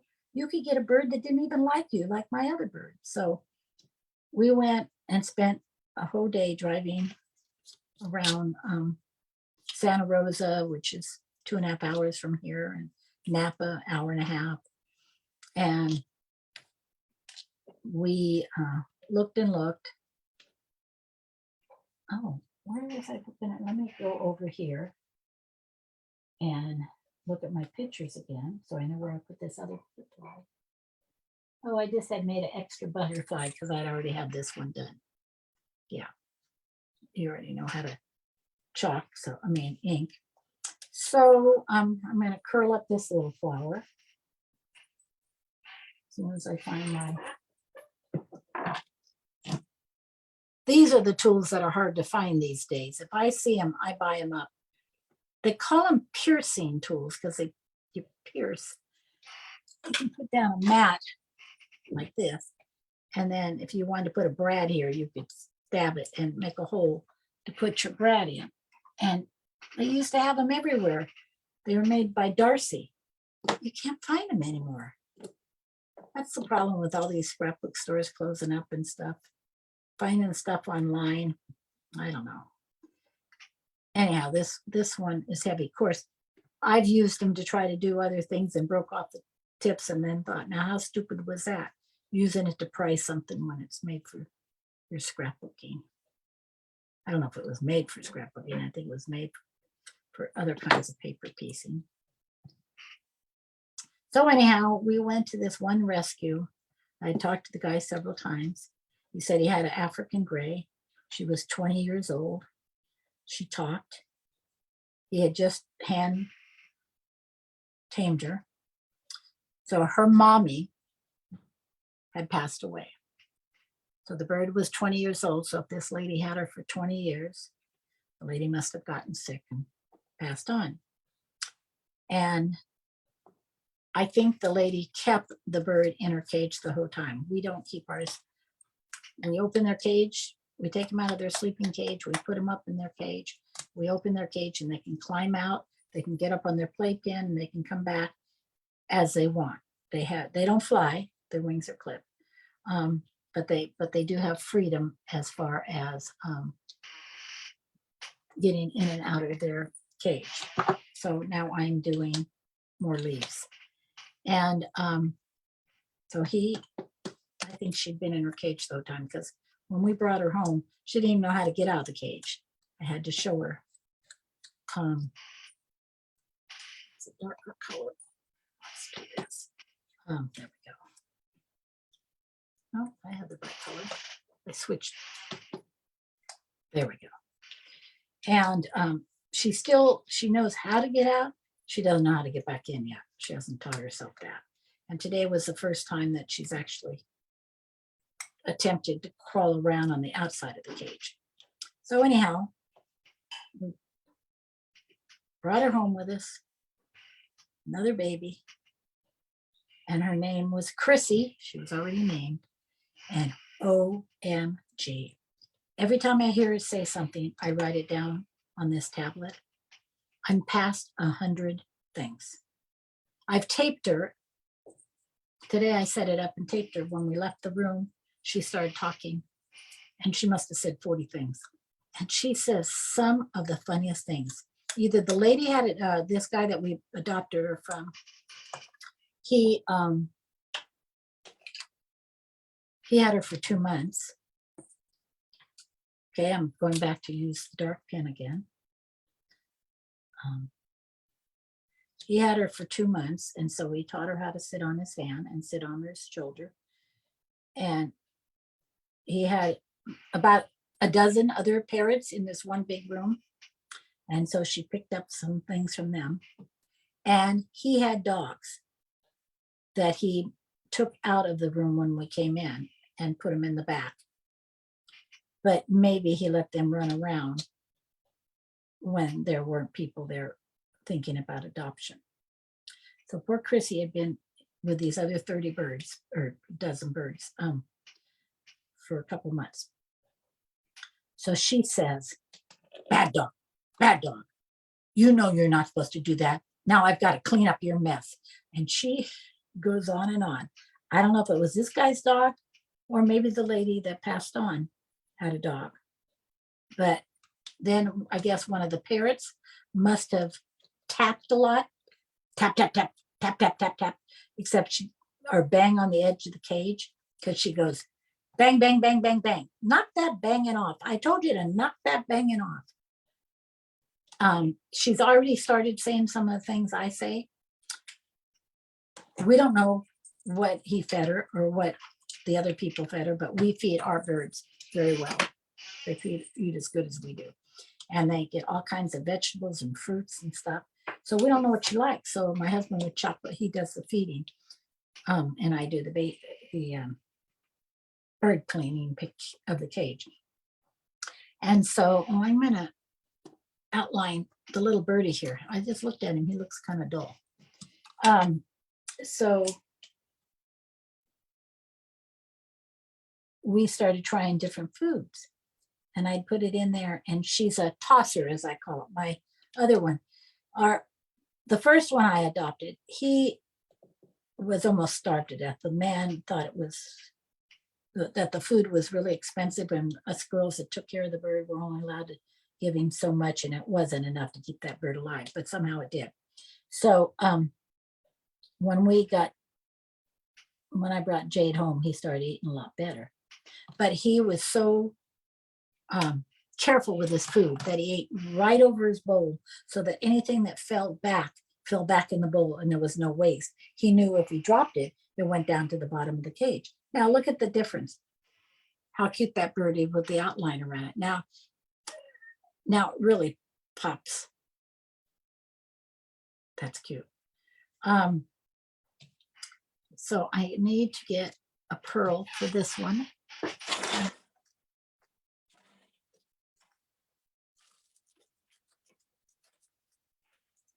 So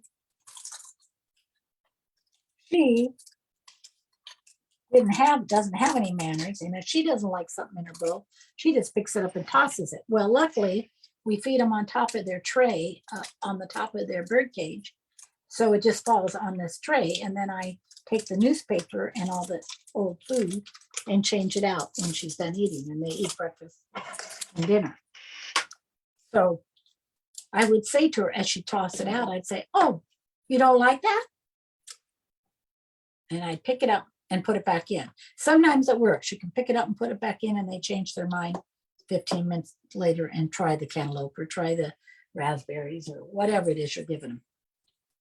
And so she, first thing she said, second day I had her, I walk up, she throws something out, and I said, "Chrissy, put that back in there. Don't you like that?" She looks at me, she said, "What, you don't like that?" And I cracked up. I said, "She's already mimicking me." Didn't take long. It was so fun. Dogs are sweet, but they can't talk to you. That's all I got to say about that. I'm gonna stop talking about my birds. I'm probably boring you, Steph. Okay, we got a flower here.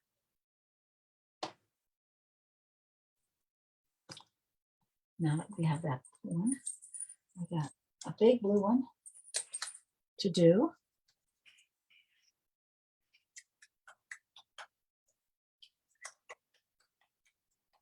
Hope you girls are getting something done here. I feel like I am.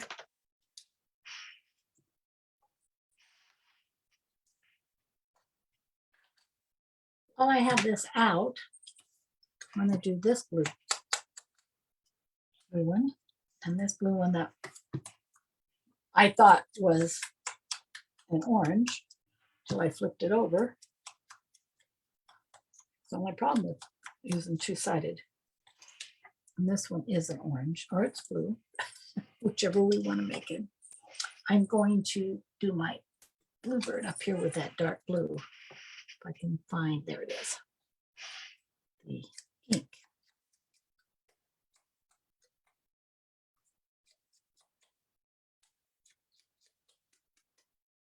Okay.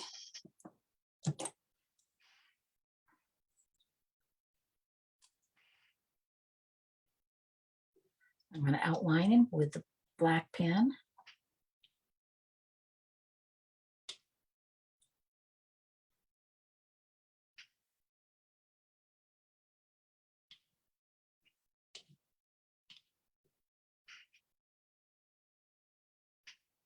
I hope some of the girls from the East Coast that missed out on this because I got on so late go and see it tomorrow or whenever. I felt so bad. Here I was all set up and had it all there, and they call you. You're supposed to 10 minutes before it starts. Go on, and I'm looking for my. Oh, there it is. I was looking for the little beak. It's so tiny. Look at it. I can hardly see it. And you get it all set up. So we had to go through that. And then I didn't have Zoom loaded. I never thought about it. I'm not a techie person. That's why I did the videos. But this isn't too bad. Next time I'll know for sure. Sonia and I will talk again and make sure that my time and her time are the same time. I have been a consultant. I have gone through all the employees. I've been a consultant with, and they used to call them consultants. Now that we're partners, but team member. First we were instructors, then we were consultants, and then we were team members. Since 2016. So I've been with them for a while.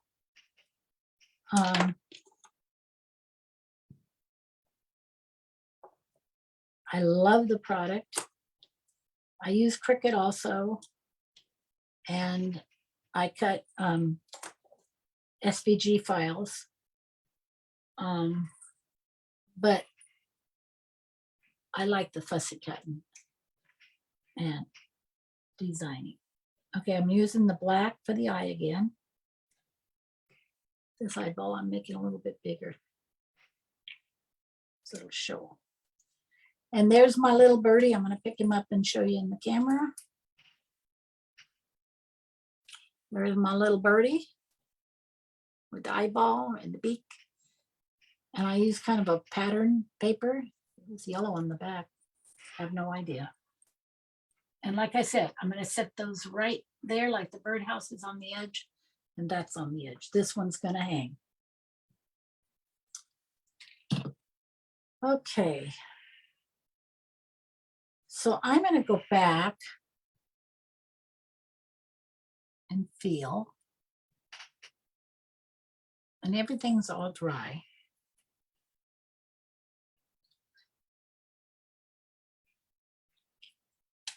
So I think all I'm going to do is glue down this page. and call it a night, because I'm sure you guys want to go to bed if you're, oh, I'm sure you are in bed if you're Central Zone or whatever. I'm a night owl. On top of being a parrot owner, I'm a night owl. This is, I don't even come, I don't crop in the daytime. I don't scrap in the daytime. I don't even come in here till 8 o'clock at night.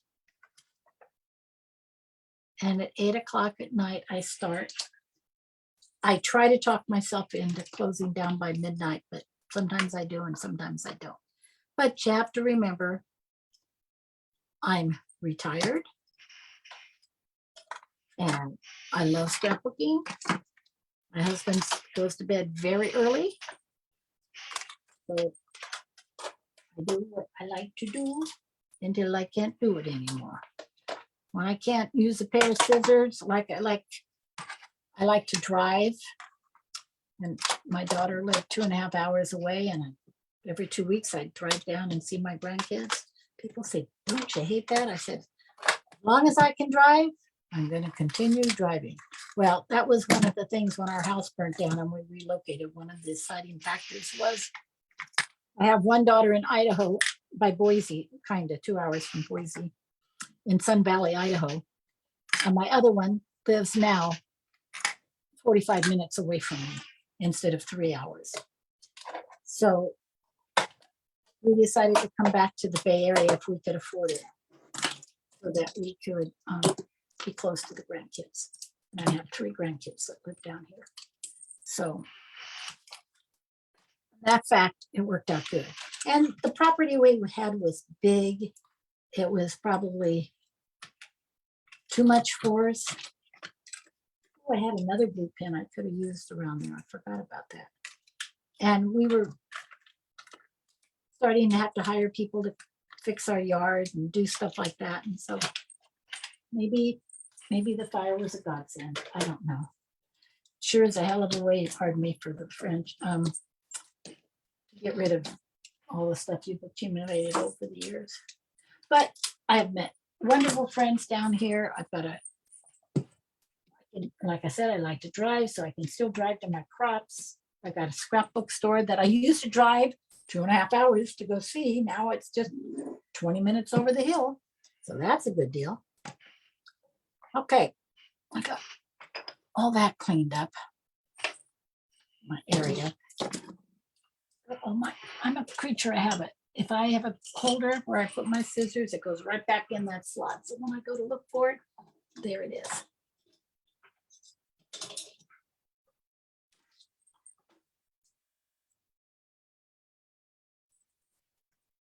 So I guess I've been on for a couple of hours. I think it was almost 6:30. So 8:30, 2 hours. I should probably call it a night. But I want you to see what it looks like without all the magnets. So I am going to glue this down. If you stay with me, you stay with me. If you go 9-9, I understand completely.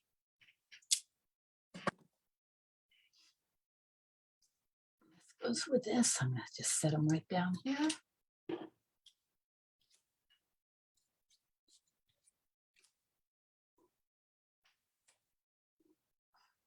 God, it was a beautiful day here today.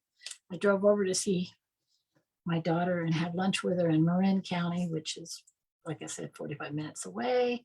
It was 78 degrees. The bay on her side, she's over on the other side of the bay, on the other side of San Francisco by Tiburon, Sausalito. I don't know if you know any of that. Oh, I gotta chop this. I can't glue it down. It was gorgeous. It was very nice.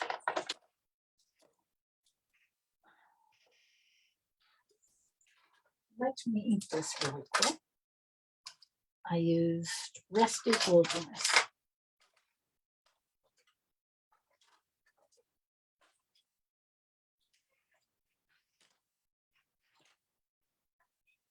Can't very well glue it down.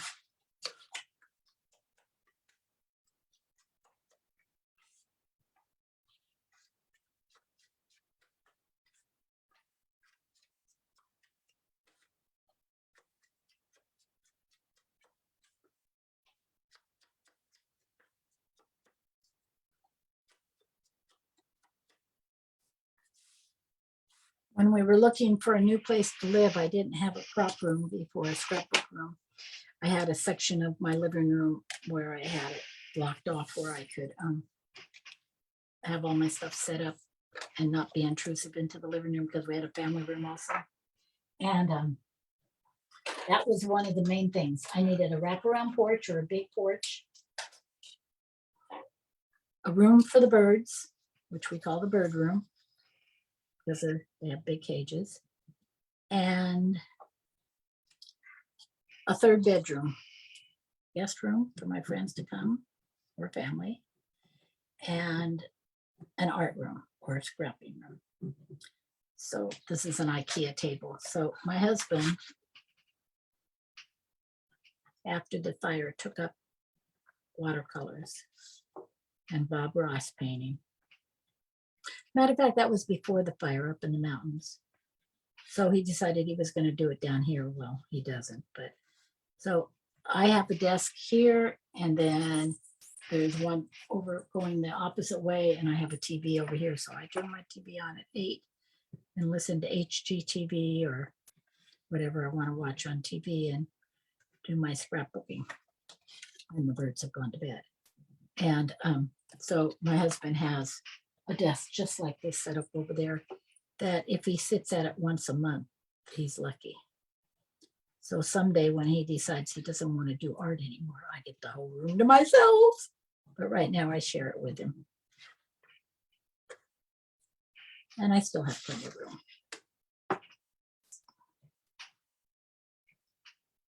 It has a huge 2-door closet that is completely full of paper, and you know, we have to have our goodies.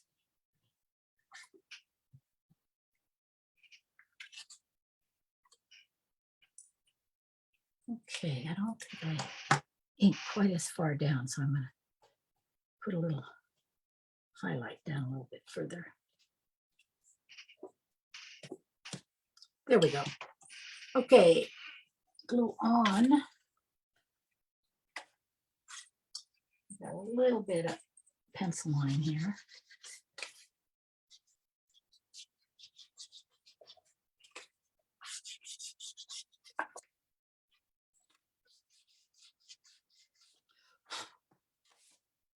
Okay.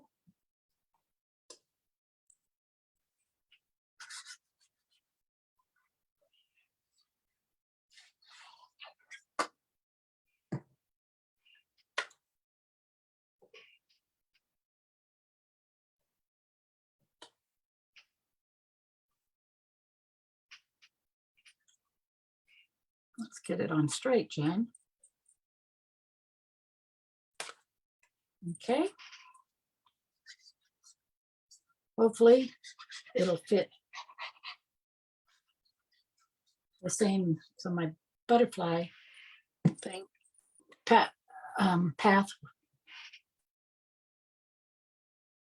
will be okay. Let's move this out of the way before I group it up. Oh, perfect. There we go.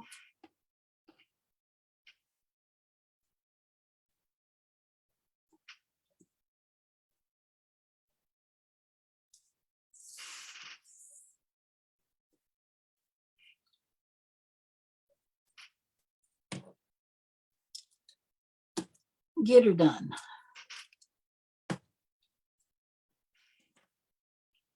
Now I was telling you for larger pieces like this, I have that roll. This is what's left of one.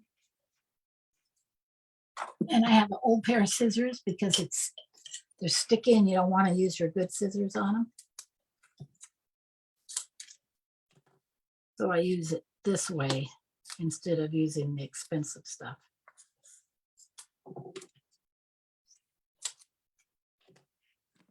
That's how I do it.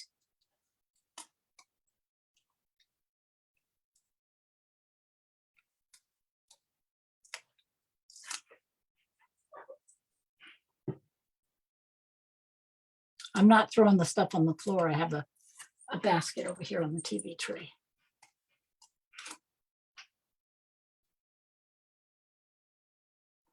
I think that's about where we had it. I'm going to go back and look. Okay, we had the blue flower. So this is the other side of the pop dots or the foam squares. I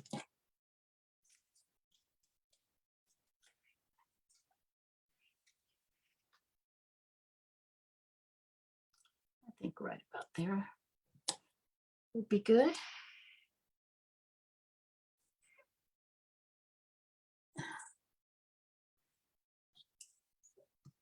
So I lost a large leaf, but I didn't. Can't remember where we had that, but I think I'm going to put it there. Now, I don't know how many pages you get in your albums, but I usually get 20 layouts. You know, I think I'm going to go ahead and glue these down right now. These pictures on here.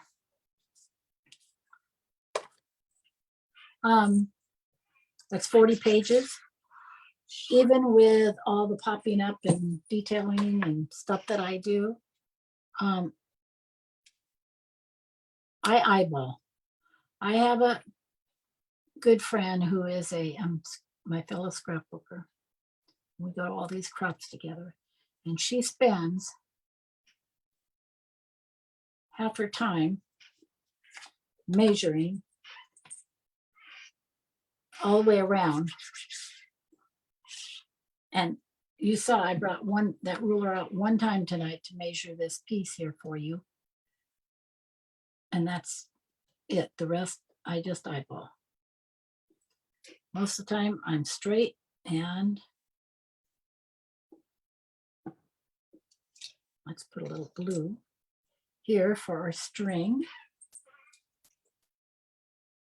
And I think I only need half of this. I put my scissors away, I'll get them back out.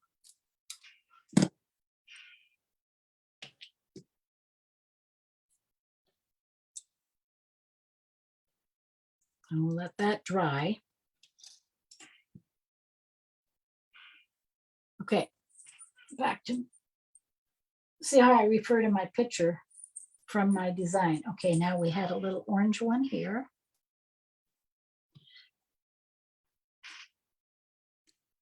And I want to pop that up, and I want to cover that smudge that I have there. That's what I said. See, you design around your little errors.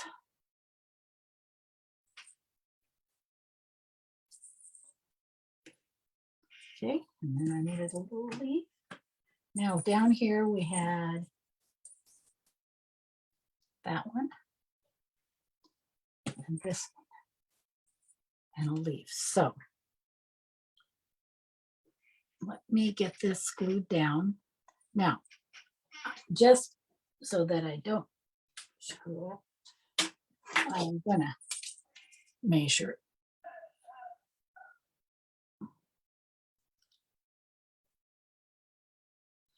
about 1 1/4. See, it was almost perfect. Just need to go over a bit. So this is how I did this. This is what I love about the scrap and easel. I put a magnet there, and a magnet there, and a magnet here. Okay, that's where I'm going to place this.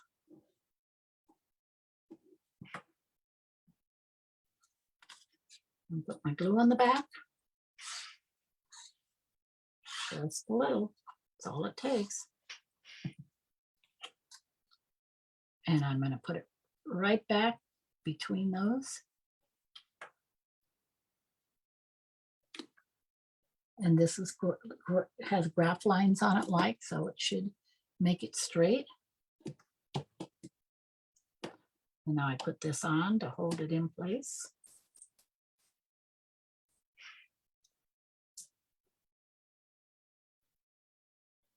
My butterfly is here.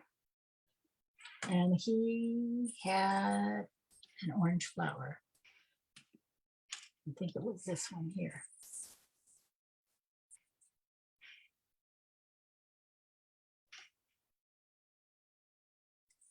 Oh yeah, that goes there. And he had an orange one. Okay.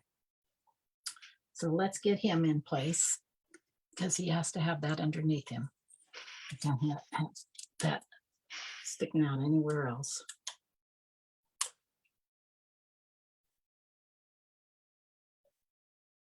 There he is. And he's fluttering up to this flower. Now, on these, because it has the pearl and it's already three-dimensional, I just put a little glue on the back. I don't pop yet. I'm gonna tuck it under there like that. This guy needs a leaf. So I use one of these 1/4 inch.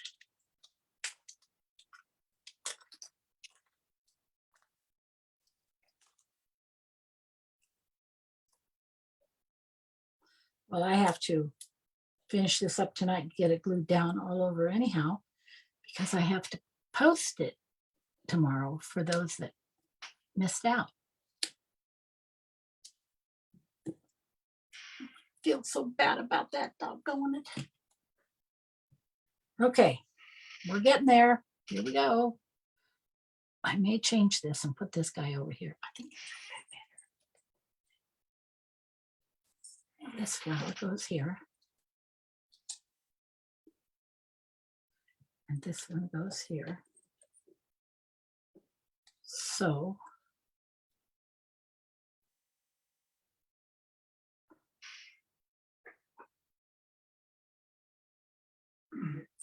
I need to move that over. I think I have that like that. Okay.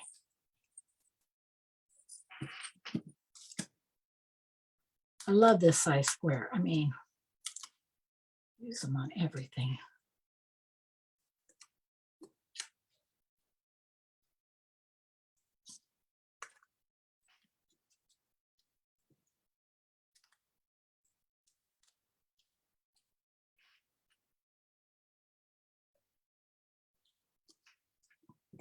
Oh, that looks good. Okay, so I have big leaf.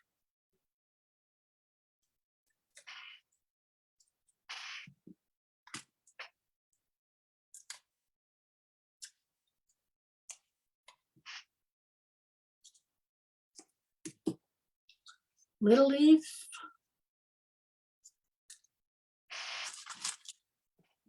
Oh, there they are. I knew I had another one of these packs open.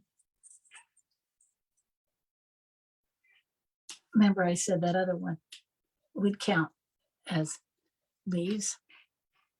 We don't. Did I glue that? No, I didn't glue that one.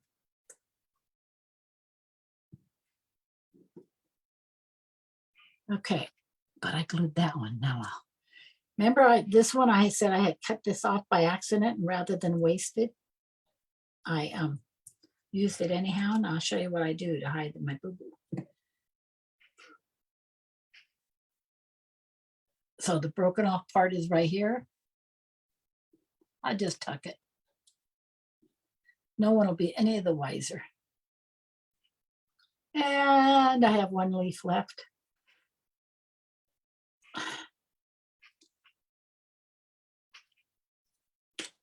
I'm going to tuck this under a little more.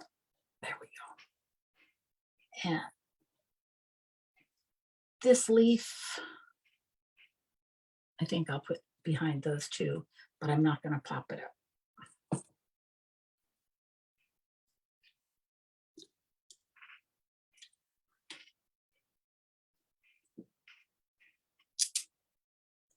We're almost done. Got all my little goodies here. I have a metal box over here, and I just toss them, and they every time land right in the metal box because they're magnetic.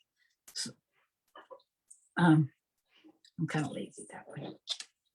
Okay, all we have is our trim and our birdhouse. But I'm gonna do something here. I'm not enamored with this. So, you know, I'm gonna do my little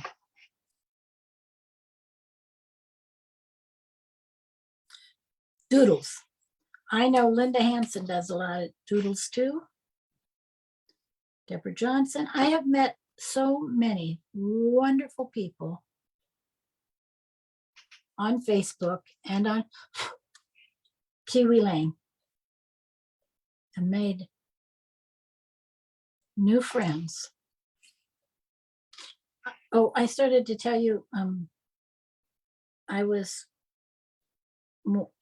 one of the first instructors, not the first, but the first group of instructors when Kiwi Lane decided to go public and bring other people into the family. And I went to the very first team, what did they call them? Party is what it was, in Idaho, to corporate. And I was very fortunate because Lindsay, my manager at that time, had a sister that lived there, so we got to stay free. Then I rented a car and drove the 2.5 hours to go see my daughter and spent a week in Sun Valley with her. So I double dipped. But I have been with them, and they called Kiwi Lane a family. And let me tell you, it is a family. They are the nicest people you would ever want to meet. And they take care of their team players. And I don't know if you've had to deal with customer service, but I cannot say enough about Jessica Simone in customer service. I love the woman. Sometimes we chat a little too much probably, but she has helped me out of some hard spots, has been there for me. She knows the area where I live. She knows California, and she's a wonderful gal. And boy, if you have a problem, she will do her best. Oh yeah. Now, the before and after. All I did was take my black pen, do little hash lines, whatever you want to call them, doodle marks. And I'm going to mount this as far to the bottom of this as I can so it doesn't crowd this.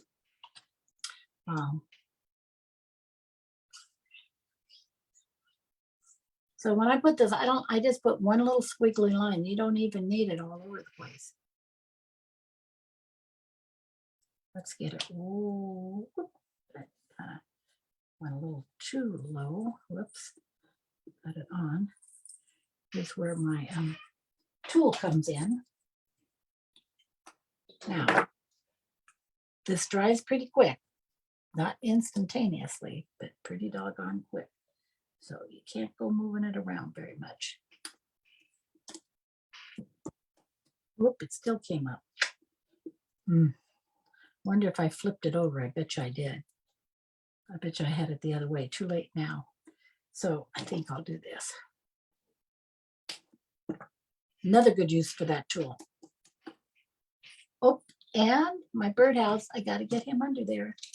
Watch this. That tool will pop that up.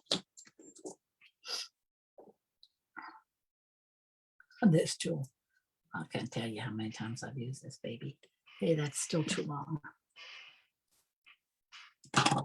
We only need a little bit. Glue.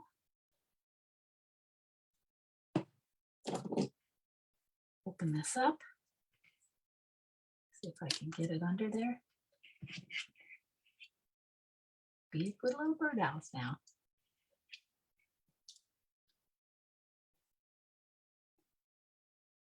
That's what we're talking about. Let's make sure I have it flat so it doesn't make a big bump. Yeah.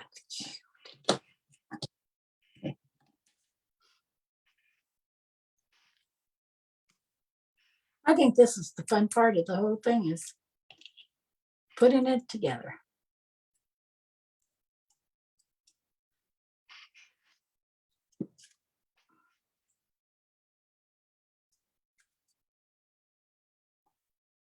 Oh, I needed to trim here. I didn't like the way that yellow showed right here.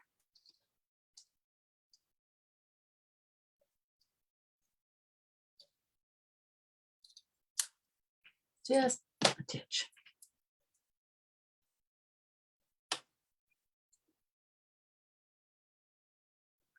Hanging birdhouse.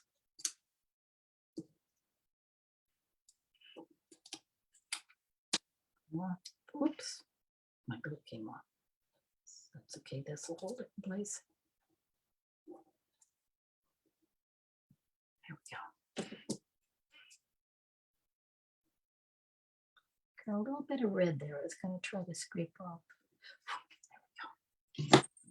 Put a little glue back here to get this back on here. Put a magnet there for a minute so it dries. And ladies, I think we're done. There's that page. I'll finish up the other one. I'll let you guys get to bed. You're probably already in bed. Check back tomorrow. It should be posted. I'm loving it. I love how the colors pick up the colors. Quite a bit of my blue ones have disappeared, but they're going to show over here, so that's okay. And I like my, now if I really wanted to, I could put the little trail for the bird like he is flying. I think I'm going to do that.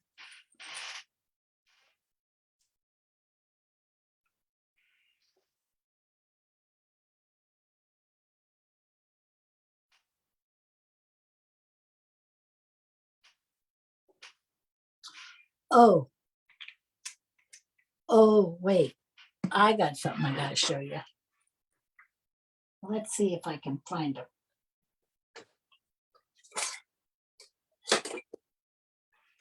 I haven't used these in a while. Oh, I knocked them down earlier. So I found these a long time ago. And I bought them up when I found them, and I found them at Hobby Lobby. So watching the springtime, they may carry them again.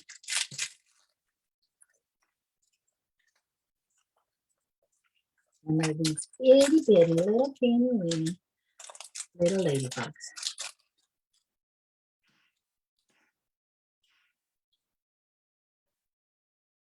And they have a little pop dot on the back. Have to use my handy dandy tool to get it off.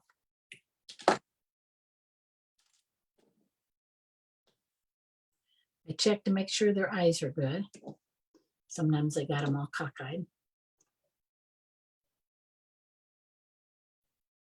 I was going to put it over here, but this leaf looks more inviting. Get off, little boy, little girl. So we got a little ladybug. We got a little ladybug.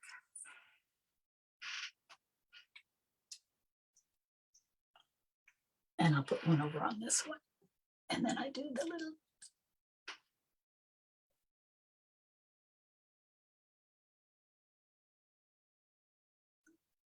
See how tiny you can make that?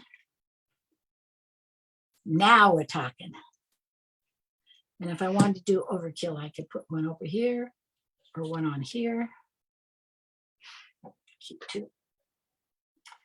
Okay, I am signing off. I will finish this up, and I again want to apologize profusely for not being there, but on this just didn't know. Okay, ladies. Nighty night.